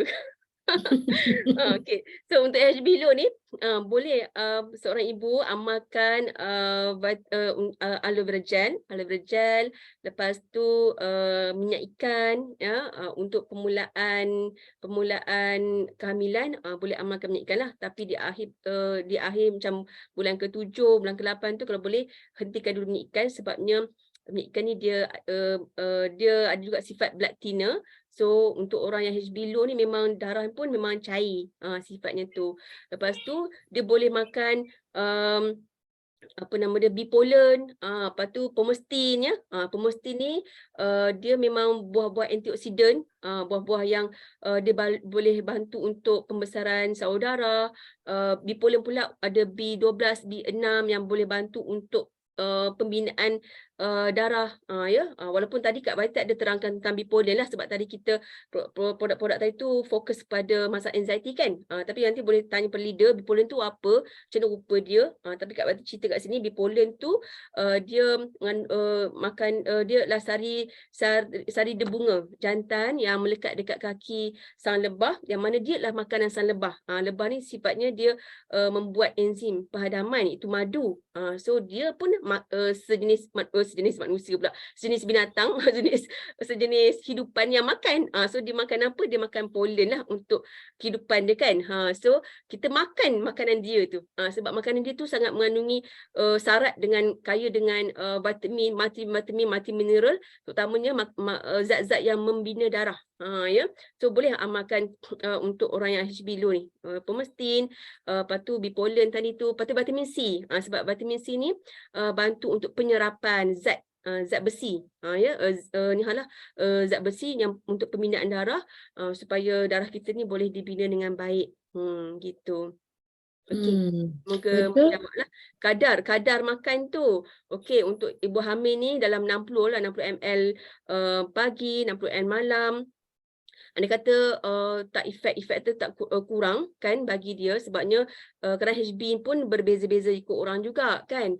Ada orang terlampau drop sangat dan dia boleh tingkatkanlah Lepas tu basic 60-60, lepas tu 60 ml ya kalau untuk aloe vera gel. Lepas tu kalau RTC tu boleh ambil 2 pagi 2 malam. Lepas tu bipolen banyak. 5. Andai kata kalau kita kurang energi juga, sebab bipolen boleh bantu juga bagi energi tau. So andai kata kita perlukan energi, waktu tu kita kena keluar ke kan, kena ada buat kerja something ke kan.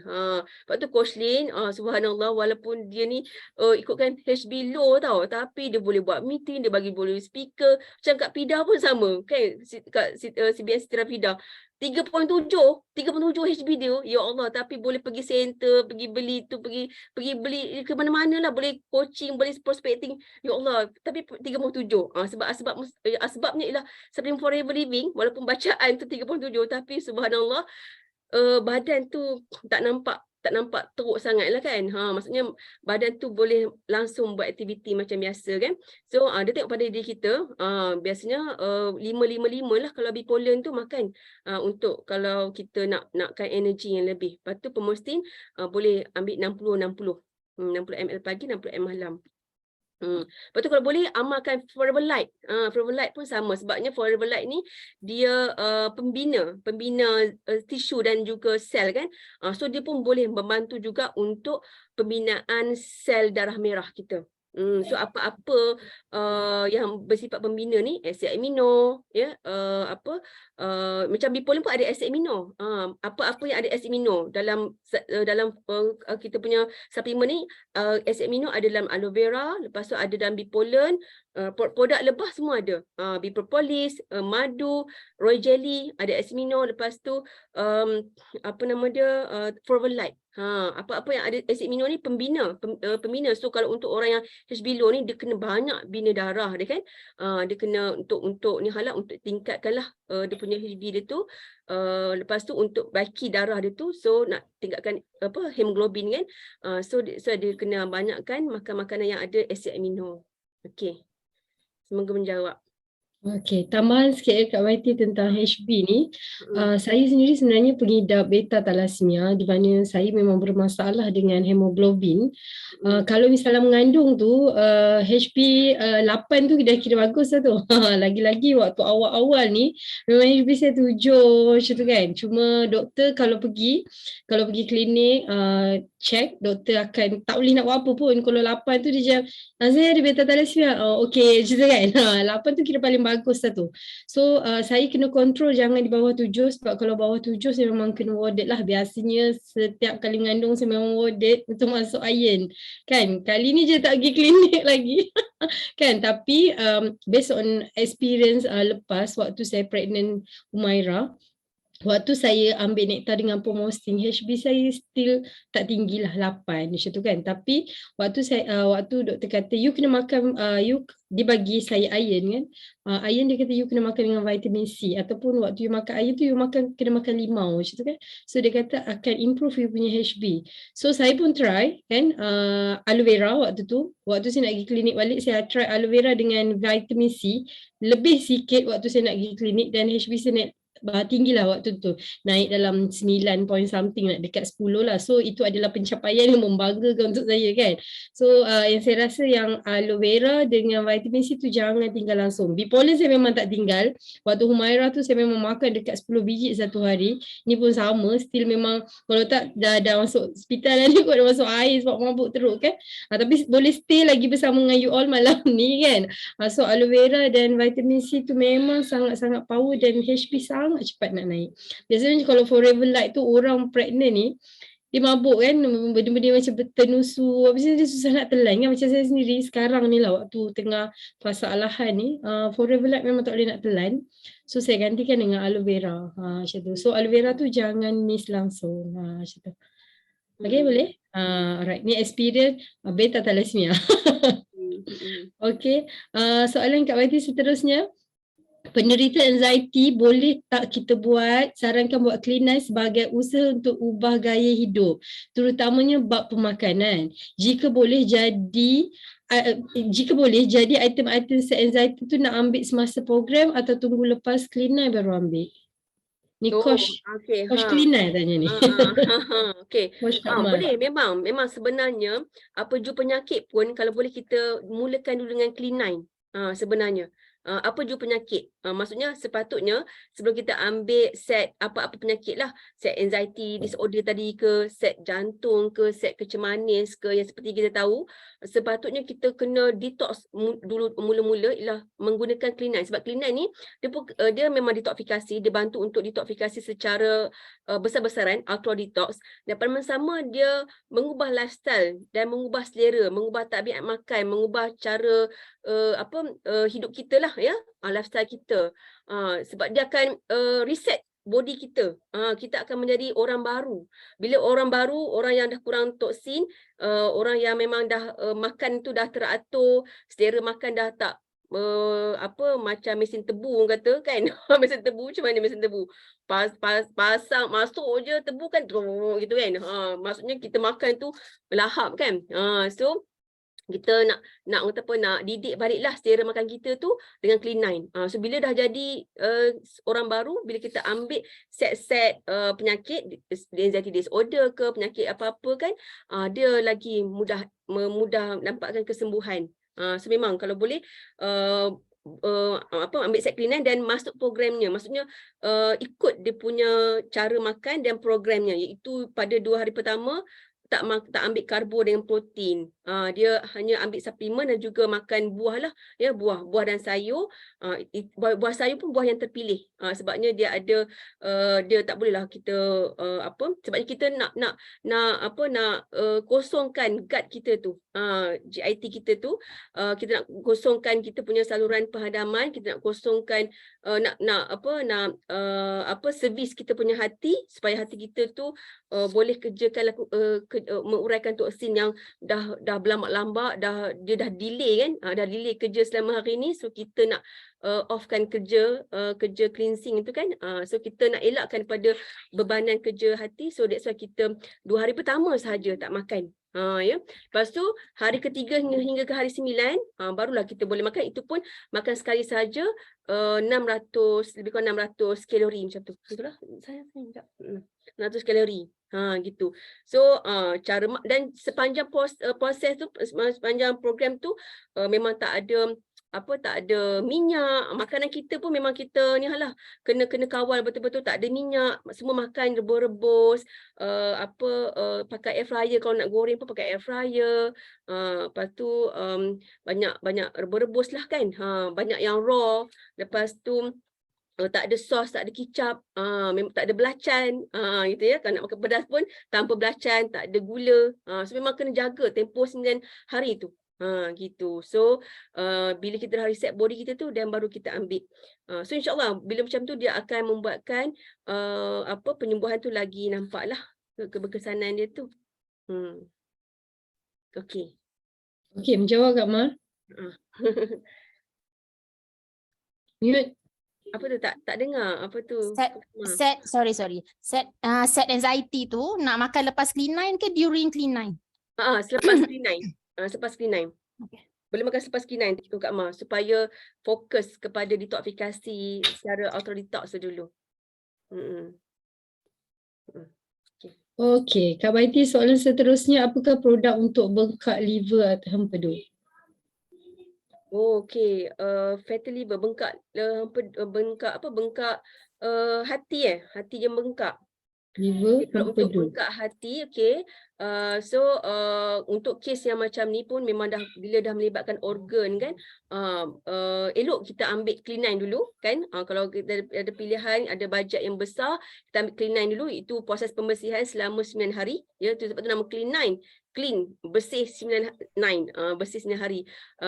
Ataupun selepas tu kan boleh kita amalkan aloe vera gel. Dalam clean tu ada aloe vera gel juga. Kan, so kita teruskan makan aloe vera gel, lepas tu makan RTC ataupun omega 3 plus salah satu. Lepas tu boleh makan bee pollen. Ya, bee pollen memang satu zat untuk ni lah, zat nutrisi, dia ada B complex, which is B complex memang bagus, dia mengandungi, dia memang zat yang diperlukan untuk hati, sebab hati ni boleh bantu menguraikan toksin. Sebabnya bila badan kita ni banyak toksin, bila hati bengkak tu sebenarnya banyak toksin lah pada hati tu. Kalau orang yang mempunyai hati bengkak, toksinnya banyak pada hati.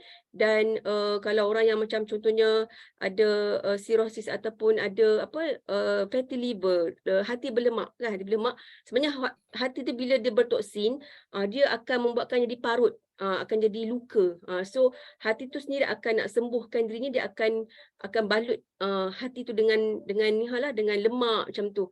So that's why kita kena banyakkan makan B complex, sebabnya B complex ni boleh bantu hati untuk menguraikan toksin kepada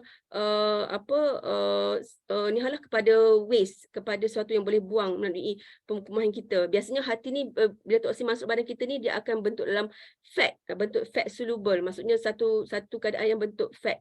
So nak transfer fat kepada water soluble, which is daripada situlah dia akan keluar ikut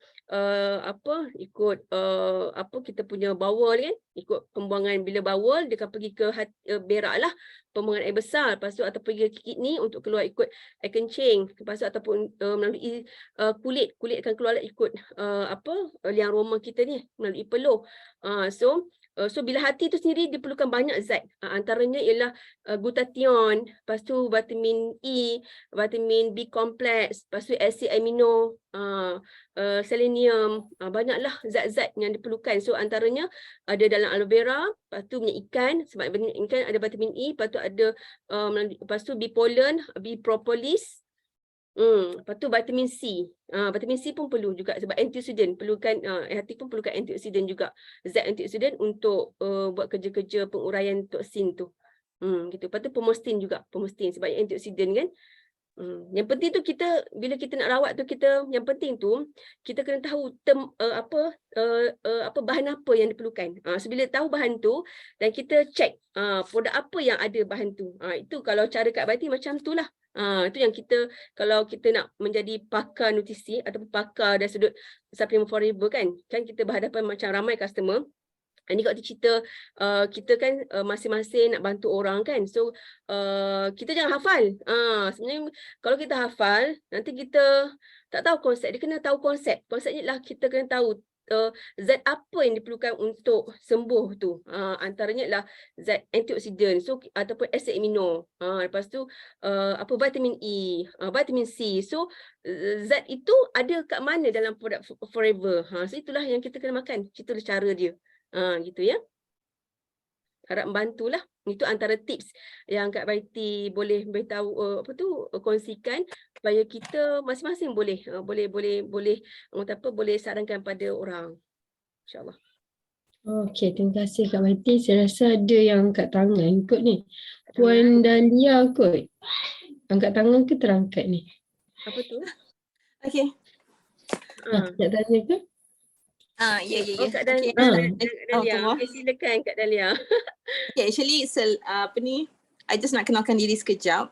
I'm actually beside I buat AI public takaful, dan beside that I clinician attached to Sidik Specialist Medical Clinic. So kalau macam pasal hati tu is our concern lah, itu kepakaran kita. Okay, so I nak menyampuk sikit lah kan. So kalau ada sesiapa yang ada masalah bengkak hati, whatever, don't do anything yet. Okay, supplement tu semua boleh membantu. Tapi what you need to do is that to clean. Alamak, English boleh. So bahasa Melayu I tu sikit. Okay, tak apa, silakan Kak Dahlia. Okay, so actually macam our liver tu, the cleansing must be done first. So only one item yang boleh cleansing the liver first. Maksudnya kena bersihkan dulu. So macam mana nak bersihkan? Dia ada satu produk dia asal benda tu nama dia neem. Dia herbal lah kan. Tapi kalau macam kat Malaysia ni diharamkan masuk. Sebab kalau produk tu masuk, habislah hospital kena tutup. Sebab orang even kena virus hepatitis ke, kena apa-apa saja dengan liver ni akan sembuh dengan cepat. Jadi produk kita ada Forever Living, so whatever product is okay. Letak kat tepi sekejap. Okay, kita nak bersihkan dulu liver kita kalau bengkak, kalau whatever. Kita nyahkan dulu toksik ke, warm mercury ke, whatever yang ada tu dulu supaya apa yang kita nak ambil dalam Forever Living tu dia akan lebih berkesan. So macam mana nak nyahkan tu? So kita ketepikan semua produk dulu sekejap dalam masa 14 hari. Okay, dalam masa 14 hari tu, okay, boleh order online tau. I tak jual benda ni. Dia sangat murah tapi tak boleh masuk pasaran Malaysia. Kalau kita nak order pun kena order online. Nama dia LIVE, Live 52DS. LIVE 52DS. Jenama Himalaya. Dekat Himalaya Farmasi tak akan jual. Kat Malaysia tak boleh masuk. Okay, yang mana boleh beli, yang ada penyakit hati ni, liver hepatitis ke whatever lah, related, yang ada virus ke, yang ada bengkak ke whatever, jangan main-main. You ambil suplemen waktu bengkak, burst. Maksudnya dia boleh jadi burst nerve tau. You jangan simply nak ambil suplemen waktu bengkak. So what you need to do is that kalau dia bengkak tu dekat peak ataupun dekat terminal, you akan mati terus. Maksudnya you tak akan banyak masa. Sehari ke 3 hari ke 7 hari akan burst. Bila nerve tu burst, dia akan macam ingat tak ada Night Zainal yang ada autoimmune tiba-tiba burst dia punya liver whatever kan. Why? Because benda tu dah sampai peak tau. Jadi macam mana nak recover, kena nyah dulu toksik tu. Kena nyah dulu dia punya bahan asing tu. So kita ambil Live 52DS ni pagi sebiji, petang sebiji dengan pengambilan air kosong. Bukan air mineral air kosong atau air suling ni yang macam kalau mineral water tutup biru whatever kan. Tapi air suling ni tutup putih. Okay, tutup putih ni yang tidak ada zat mineral yang banyak. Jadi apa yang kita perlu, kita ambil mineral tu dalam jumlah 2 ke 2.5 liter air. Lepas tu Live 52DS ni kita ambil sebiji pagi sebiji petang seminggu. Lepas tu dah seminggu tu pastikan air mesti banyak. Kalau tak cukup 2 liter to 2.5 liter, kita akan mengalami apa? Kalau tak cukup air, sembelit. Sebab toksik daripada liver tu akan dinyahkan dengan begitu banyak sekali. Tahi mungkin akan sangat hitam, dia akan jadi purplish, dia akan jadi macam magenta ke whatever. Color dia akan jadi sangat pekat tau. Itu maknanya memang kita sedang beransur. Tapi badan kita akan cepat panas dan najis kita akan cepat sumbat kalau tak cukup air. Okay, within these 2 weeks, you betul-betul kena nyahkan diri you daripada toksik ni. Dan lepas tu, whatever yang Kak Baiti cadang tadi, I rasa sangat bagus sebab nak membantu. Bila dah nyahkan, so liver dia kena terima nutrition yang cukup macam Kak Baiti cakap tadi kan. Kak Baiti pula adik lah ni, sebenarnya I yang kakak. Tapi sebab dia pandai sangat, I macam salute dia macam kakak lah tu. Dia salutation tau, bukannya sebab dia tua daripada I, tapi ilmu dia tinggi kan. Okay, so apa yang Baiti cadangkan tadi tu actually memang patutlah, maknanya selepas 14 hari tu kita sambut apa yang Baiti cadangkan. Tapi within these 14 days ni, gunalah Live 52DS. Beli secara online, I pun tak boleh supply. Sebab kalau I supply lebih daripada 2 botol I pegang, kalau lah Kementerian Kesihatan ni tahu, memang I kena saman. Jadi kalau nak beli online sendiri je. Dekat Lazada ke, dekat Shopee ke, online macam mana ke kan. Dan order pun tak boleh banyak pun. Okay, yang ni sangat berkesan. Kenapa Kementerian Kesihatan haramkan? Faham-faham sendirilah kan. Jadi benda-benda yang sangat bagus ni tak bagus untuk masuk pasaran kesihatan kita. Sebab nanti hospital tak laku. Okey. Jadi walaupun kita orang ni pengamal perubatan, tapi tetap juga kena order online. Tak boleh ada kat klinik barang ni. Kalau orang nak baru kita order. So kalau ada kat klinik, kita pun kena saman. So this is so good. Macam kita orang kan yang datang jumpa kita orang ni, kadang-kadang dia ada macam liver tu dah jadi macam batu, liver tu dah menanah, liver tu dah burst nerve, whatever. Macam memang critical. Even kalau masuk hospital dah masuk ICU dah. Tapi bila kita bagi Live 52DS ni, hari ke-3, hari ke-7, sangat berbeza. Dah berlaku perubahan yang memang 180 degrees tau. Lepas tu barulah I pun cadangkan aloe vera juga. So I dah biasa dengan Forever Living punya aloe vera tau. Lepas tu I tak tahulah ada skin yang macam agent whatever. Sebab orang yang jumpa I tu dia just macam menjual kan. Jadi I just cadangkan benda-benda macam tu lah dekat I punya pesakit kan. So I just want to share experience I actually dah macam 22 tahun lah dengan pesakit-pesakit yang ada masalah liver ni. Jadi itu ialah 14 hari yang eksklusif untuk Live 52DS. So you guys tulis lah LIV 52 DS tu huruf besar. L tu huruf besar, IV lepas tu okay, Live 52DS. LIV 52 DS. So dia jenama Himalaya.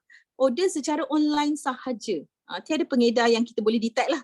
Kalau orang tu dia menjual pun dia tak akan declare dia ni siapa, dia ni kedai kat mana. You tak akan boleh pergi ambil kat kedai mana because orang yang didapati memegang bekalan Leaf 52DS ni adalah pesalah. Okay, kenapa tak boleh masuk? Tapi dekat US, dekat Australia, dekat UK semua boleh masuk. India lagi lah kan, tapi kat Malaysia tak boleh masuk. So yang tu tak apalah, yang tu kita abaikan kenapa mengapa semua kan, tapi dia sangat berkesan dan dia bukan toksik, dia 100% herbal. Okay, and then dia tidak mendatangkan kemudaratan kecuali sembelit untuk mereka yang tak suka minum air. Jadi kalau ambil Leaf 52DS tu kena minum air 2 ke 2.5 liter sehari. Kalau tak cukup, memang menangis lah. So yang tu Baiti boleh cadangkan lah apa benda nak bagi lawas ke padanan untuk ni kan. Yang tu kena suggest lah kan apa yang ada dalam Forever Living ni yang boleh bantu untuk lawaskan najis tu. Kalau tak memang menangis lah, maknanya dia tersangkut. Kita masuk boleh, keluar tak boleh, masalah juga kan. So itulah nak share lah. Sebab kalau in case dalam grup ni sedang mara ke, ada jumpa klien ke yang ada masalah liver ni, memang kita nak promote Forever Living ni bagus, tapi you bagi satu solution yang memang sharp punya, maknanya memang boleh nyah dia punya toksik, nyah dia punya virus. Macam bayangkan hepatitis boleh pulih 14 hari, boleh pulih 21 hari, cepat sangat. Jadi kita nyahkan dulu semua tu dan baru kita bagi nutrition yang terbaik daripada Forever Living ni. Dan kerjasama antara Leaf 52DS dengan Forever Living ni, dia punya ni sangat-sangat sesuai tau sebenarnya. Dia sangat bekerjasama, dia sangat membantu. Itu je lah. Okay, itu je nak share. Thanks. Assalamualaikum. Assalamualaikum warahmatullahi. Terima kasih Kak Dahlia. Subhanallah Kak Dahlia ni under team Akademi Jurnal Rendang lah. Alhamdulillah baru masuk jadi VIP dan subhanallah rupanya dia seorang herbalist. Herbalist subhanallah. Memang banyaklah handle kes-kes kronik kan, macam contohnya kes hati, kes yang melibatkan masalah otak kan. So insya-Allah mudah-mudahan satu hari nanti kita nak jemput dah Kak Dahlia bagi talk pula kan. Sebabnya memang seorang speaker yang biasa bagi talk untuk kesihatan. Kita memang alu-alukan sebenarnya Forever Living memang alu-alukan ahli yang hebat. Kini dia mempunyai profil hebat, sebab tu dalam Forever Living ramai doktor kan Coach Lin, ramai doktor, ramai doktor bedah pun ada, doktor Prof Dr. Aziz tu kan, profesor doktor yang mengajarkan doktor menjadi doktor pakar pun memang join Forever Living. Betul, memang ramai join Forever Living sebab dia nampak mereka pun ada ubat-ubat dia juga, ubat-ubat yang bersifat bukan bersifat estetik, dia orang pun ada herba-herba kan, macam Kak Dahlia ni, macam Prof Aziz pun kan dia ada herba-herba, dia ada ada ubat-ubat, tapi komplement dengan Forever Living supaya lebih berkesan. So memang kita maklum-maklumkanlah orang yang mempunyai memang ahli dalam bidang kesihatan, memang bila join Forever Living masya-Allah, mudah-mudahan kita dapat bantu lebih ramai orang lagi insya-Allah. Kan Coach Lin kan? InsyaAllah betul. Okey. Betul, Okay, tapi menjawab tentang Kak Dahlia cakap tadi tu kan, memang sebenarnya Forever Living sebenarnya banyak sangat produk. Kan Coach Lin kan? Banyak sangat produk-produk. Sebenarnya ikutkan memang banyak produk dari luar negara memang masuk dekat Brunei, dekat Singapore, tak ada halangan masuk. Tapi kita Malaysia yang produk yang terpilih sebab contohnya glucosamine. Glucosamine adalah produk Freedom yang bagus untuk kesihatan tulang. So maksudnya kalau orang yang ada masalah slip disc kan, ada masalah tulang sendi, sakit lutut, insya-Allah dengan glucosamine dan Forever dia combinekan sekali dengan aloe vera sebabnya membantu penyerapan yang lebih. Dan chondroitin, glucosamine chondroitin bersama aloe vera dalam Freedom tu. Nama produk tu Freedom lah ya. So benda tu terhalang daripada dipasarkan kat Malaysia sebabnya kandungan glucosamine tu memang dah dimonopoli lah oleh KKM kan. So apabila benda bagus ni kan memang tak boleh nak masuk sebabnya ada pihak yang dah monopoli, takut serta-serta pihak tu terjejas. Tapi memang betul apa yang Kak Dahlia tu, so boleh jugalah terjadi dengan herba yang nama leaf ni kan, min dari herba tu nama apa Kak Dahlia, min kan? Dia brand Himalaya. So nama dia ialah Leaf 52DS, LIV 52DS. Kandungan dalam tu ada apa? Daun apa? Okay, leaf tu ialah liver, LIV. 52 itu ialah kombinasi 52 herba. Okay, DS tu ialah dia punya yang paling strong lah. S tu for strong lah. density dia sangat strong. Untuk so seluruh dunia sebenarnya pakai pil ni untuk macam hepatitis, apa saja yang berkaitan dengan liver. Supaya dia tidak ada macam inflammation, dia tidak ada sel macam nerve yang burst, dia tidak ada berlaku macam radangan dekat liver ataupun macam bakteria dan virus pun semua dia boleh.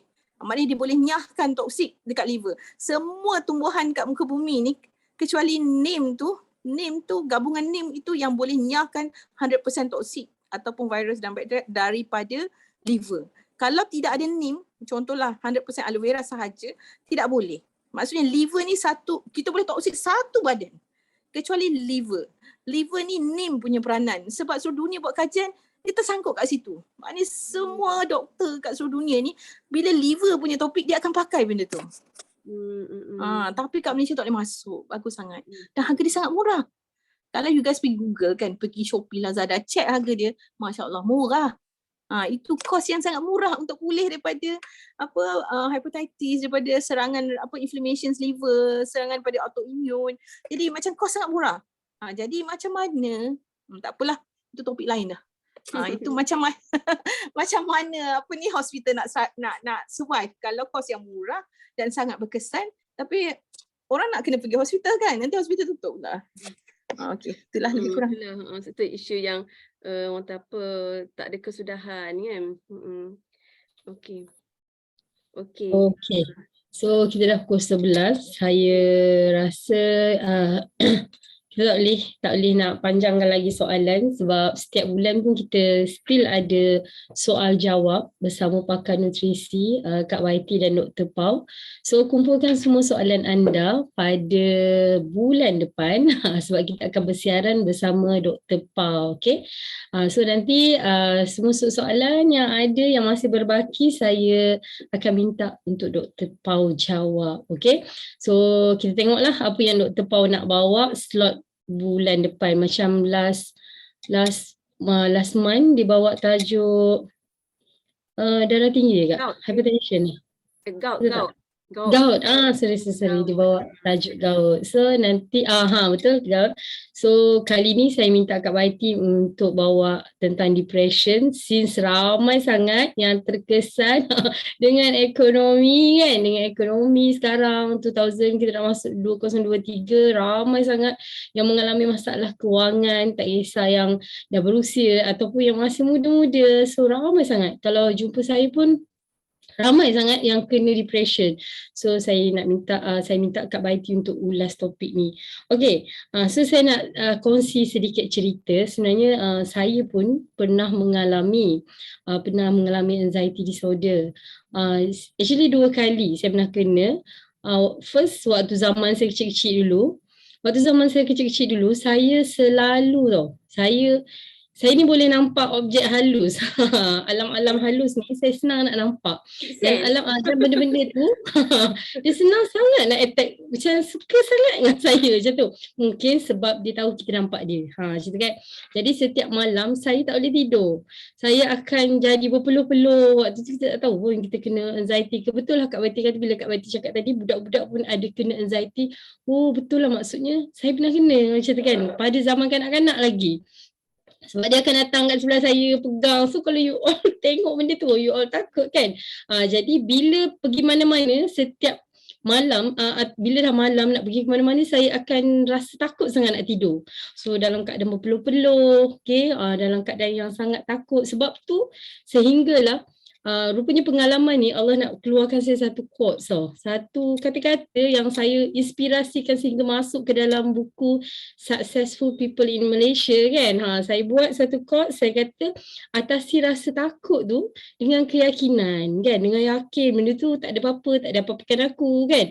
Lepas tu dengan ilmu, saya kena baca ayat kursi kan. Lepas tu dengan strategi, kawan tu aku kan takut kau boleh bunuh aku, contoh kan.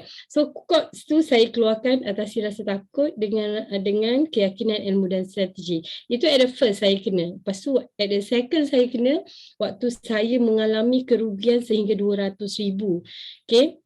daripada zaman seorang mensyarah, berhenti, lepas tu buat bisnes dan pernah dinobatkan sebagai top stokis negeri, pernah pegang income waktu tu di dalam satu company sehingga 35,000, 38,000, income yang sangat tinggi, dan pernah dinobatkan sebagai jutawan dalam tu juga, dan tiba-tiba buat business trading, jatuh, drop, dan sehingga kan expenses come to 8 ke 9K, dengan tak kerja waktu tu rasa sangat-sangat down. Lepas tu FB kena hack kan, lepas tu kena keluar daripada rumah sewa, anak kena berhenti sekolah kan, daripada zaman ada benda, ada kemewahan sehingga dah tak ada apa-apa. So saya mengalami anxiety, saya mengalami depression, depress yang sangat teruk sebab saya somebody. Macam itulah, kiranya somebody lah, bukanlah somebody sangat pun, tapi ada title macam tu kan, ada pangkat di satu company, tiba-tiba jadi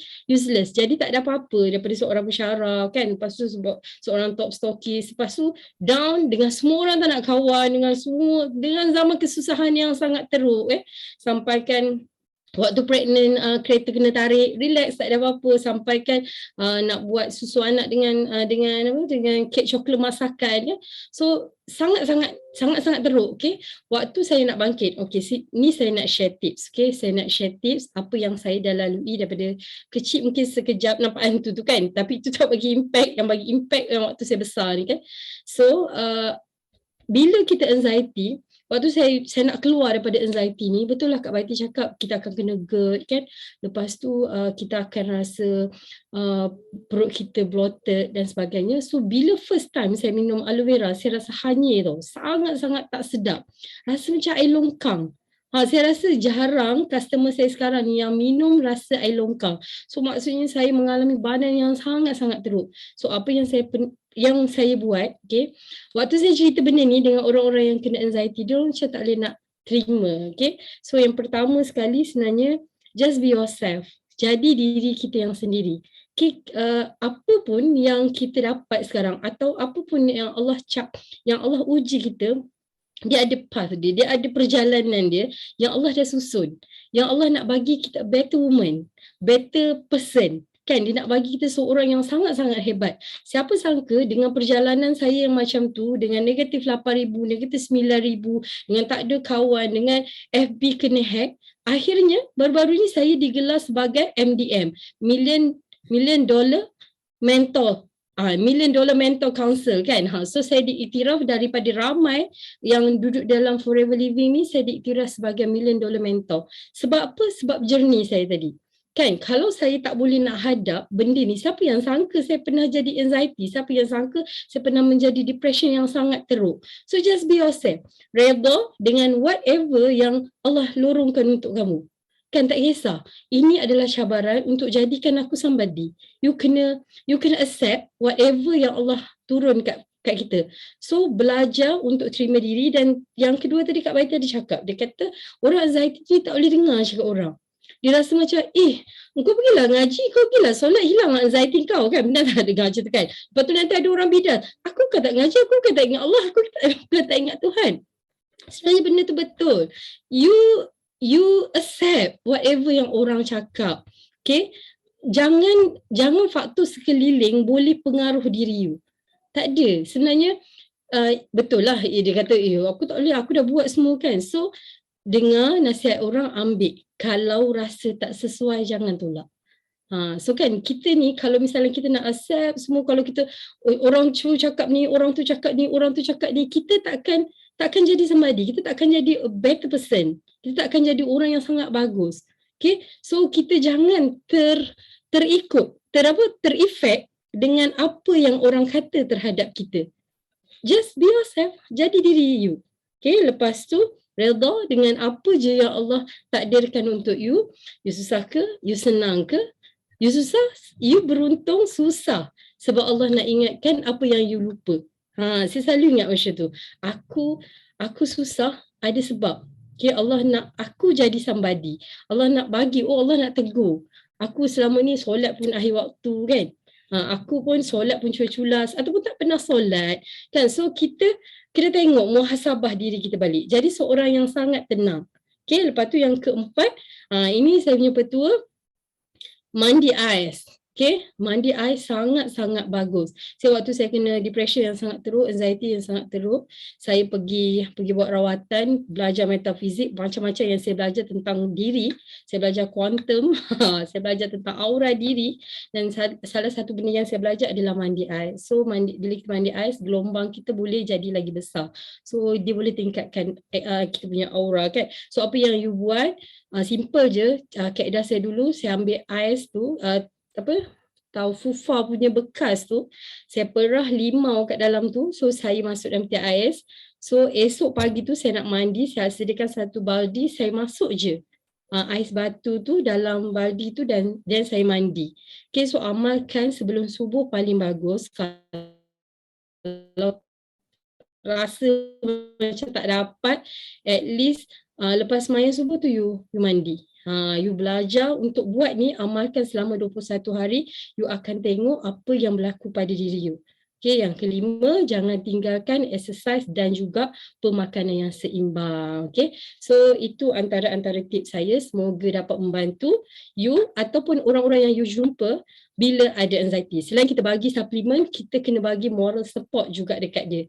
Sebab orang anxiety ni dia lain sikit, orang depression ni dia lain sikit. Okay, so buat benda ni semula, insyaAllah dia akan betulkan balik aura. Dan satu lagi saya nak share, waktu mandi ais tu, you boleh gunakan kita punya kita punya EO. Kita ada 2 EO, kita ada satu, mana peppermint saya? Satu kita ada lavender. Lavender sangat-sangat bagus. Kita lupa masuk set ni dalam ni kan Kak? Lavender sangat bagus. Kan? Lavender sangat bagus. Kan, sebab lavender waktu you mandi ais tu, you titikkan lavender, sebab lavender kita ni dia ditanam di Bulgaria, antara tempat yang memang lavender dia sangat-sangat bagus dan sangat wangi. Okay, so kalau kita tengok kat luar sangat mahal tau essential oil. Ini kita buat ni 15 ml. Tuk tangan saya menggeletar menahan mabuk. Okay, ni 15 ml dalam berapa, 70 lebih je kan? Betul tak? Tak salah saya. Dalam 70 plus je. Okay, lepas tu you boleh combinekan juga dengan peppermint. Dua ni adalah EO yang sangat bagus untuk menghilangkan you punya depression dan anxiety. Lavender dia memang khas untuk stress lah. Untuk dia release dia punya stress. Dan setiap malam you boleh pasang diffuser untuk lavender ni. Okay, so insyaAllah itu je perkongsian saya. Okay, semua yang datang, yang buruk semua daripada saya, yang baik tu semua daripada Allah Subhanahu Wa Taala. Terima kasih perkongsian daripada Kak Baiti. Saya tak boleh bercakap seagresif dulu. Aduh, doakan saya melepasi fasa mabuk ni cepat-cepat. Okay, doakan kesihatan and come back strong. Okay, so terima kasih Kak Baiti, terima kasih semua orang. Okay, kita tangkap, sebelum tu saya nak tutup majlis kita dengan tasbih kifarah dan surah Wal-Asr.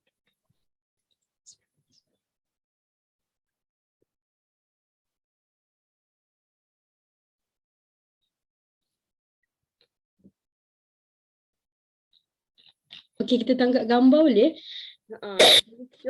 Ambil produk dekat produk yang mana yang anda suka ataupun yang mana terhampir dengan anda. Saya ada garlic, okey. I setia dengan aloe vera. Produk tak ada, kita pegang. Kak Dahlia, mana produk Kak Dahlia? Cepat, Kak Dahlia. Alah, I jangan gelak. Produk I semua dah habis. Semua dah ada apa. Mau 3-4 hari pun dah habis.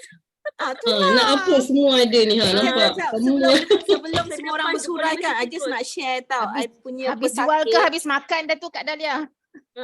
Yang makan satu set, yang lain semua pesakit ambil. Nak share dengan you guys, baru 2 hari pesakit kayak, tahu tak herpes zoster, dia ambil ni apa yang Baiti pegang tu dengan aloe jelly tu 2 hari. Dia punya lepuh, what we call that bahasa Melayu apa, yang kayak punya biji-biji tu yang gatal tu, kering. Oh, subhanallah.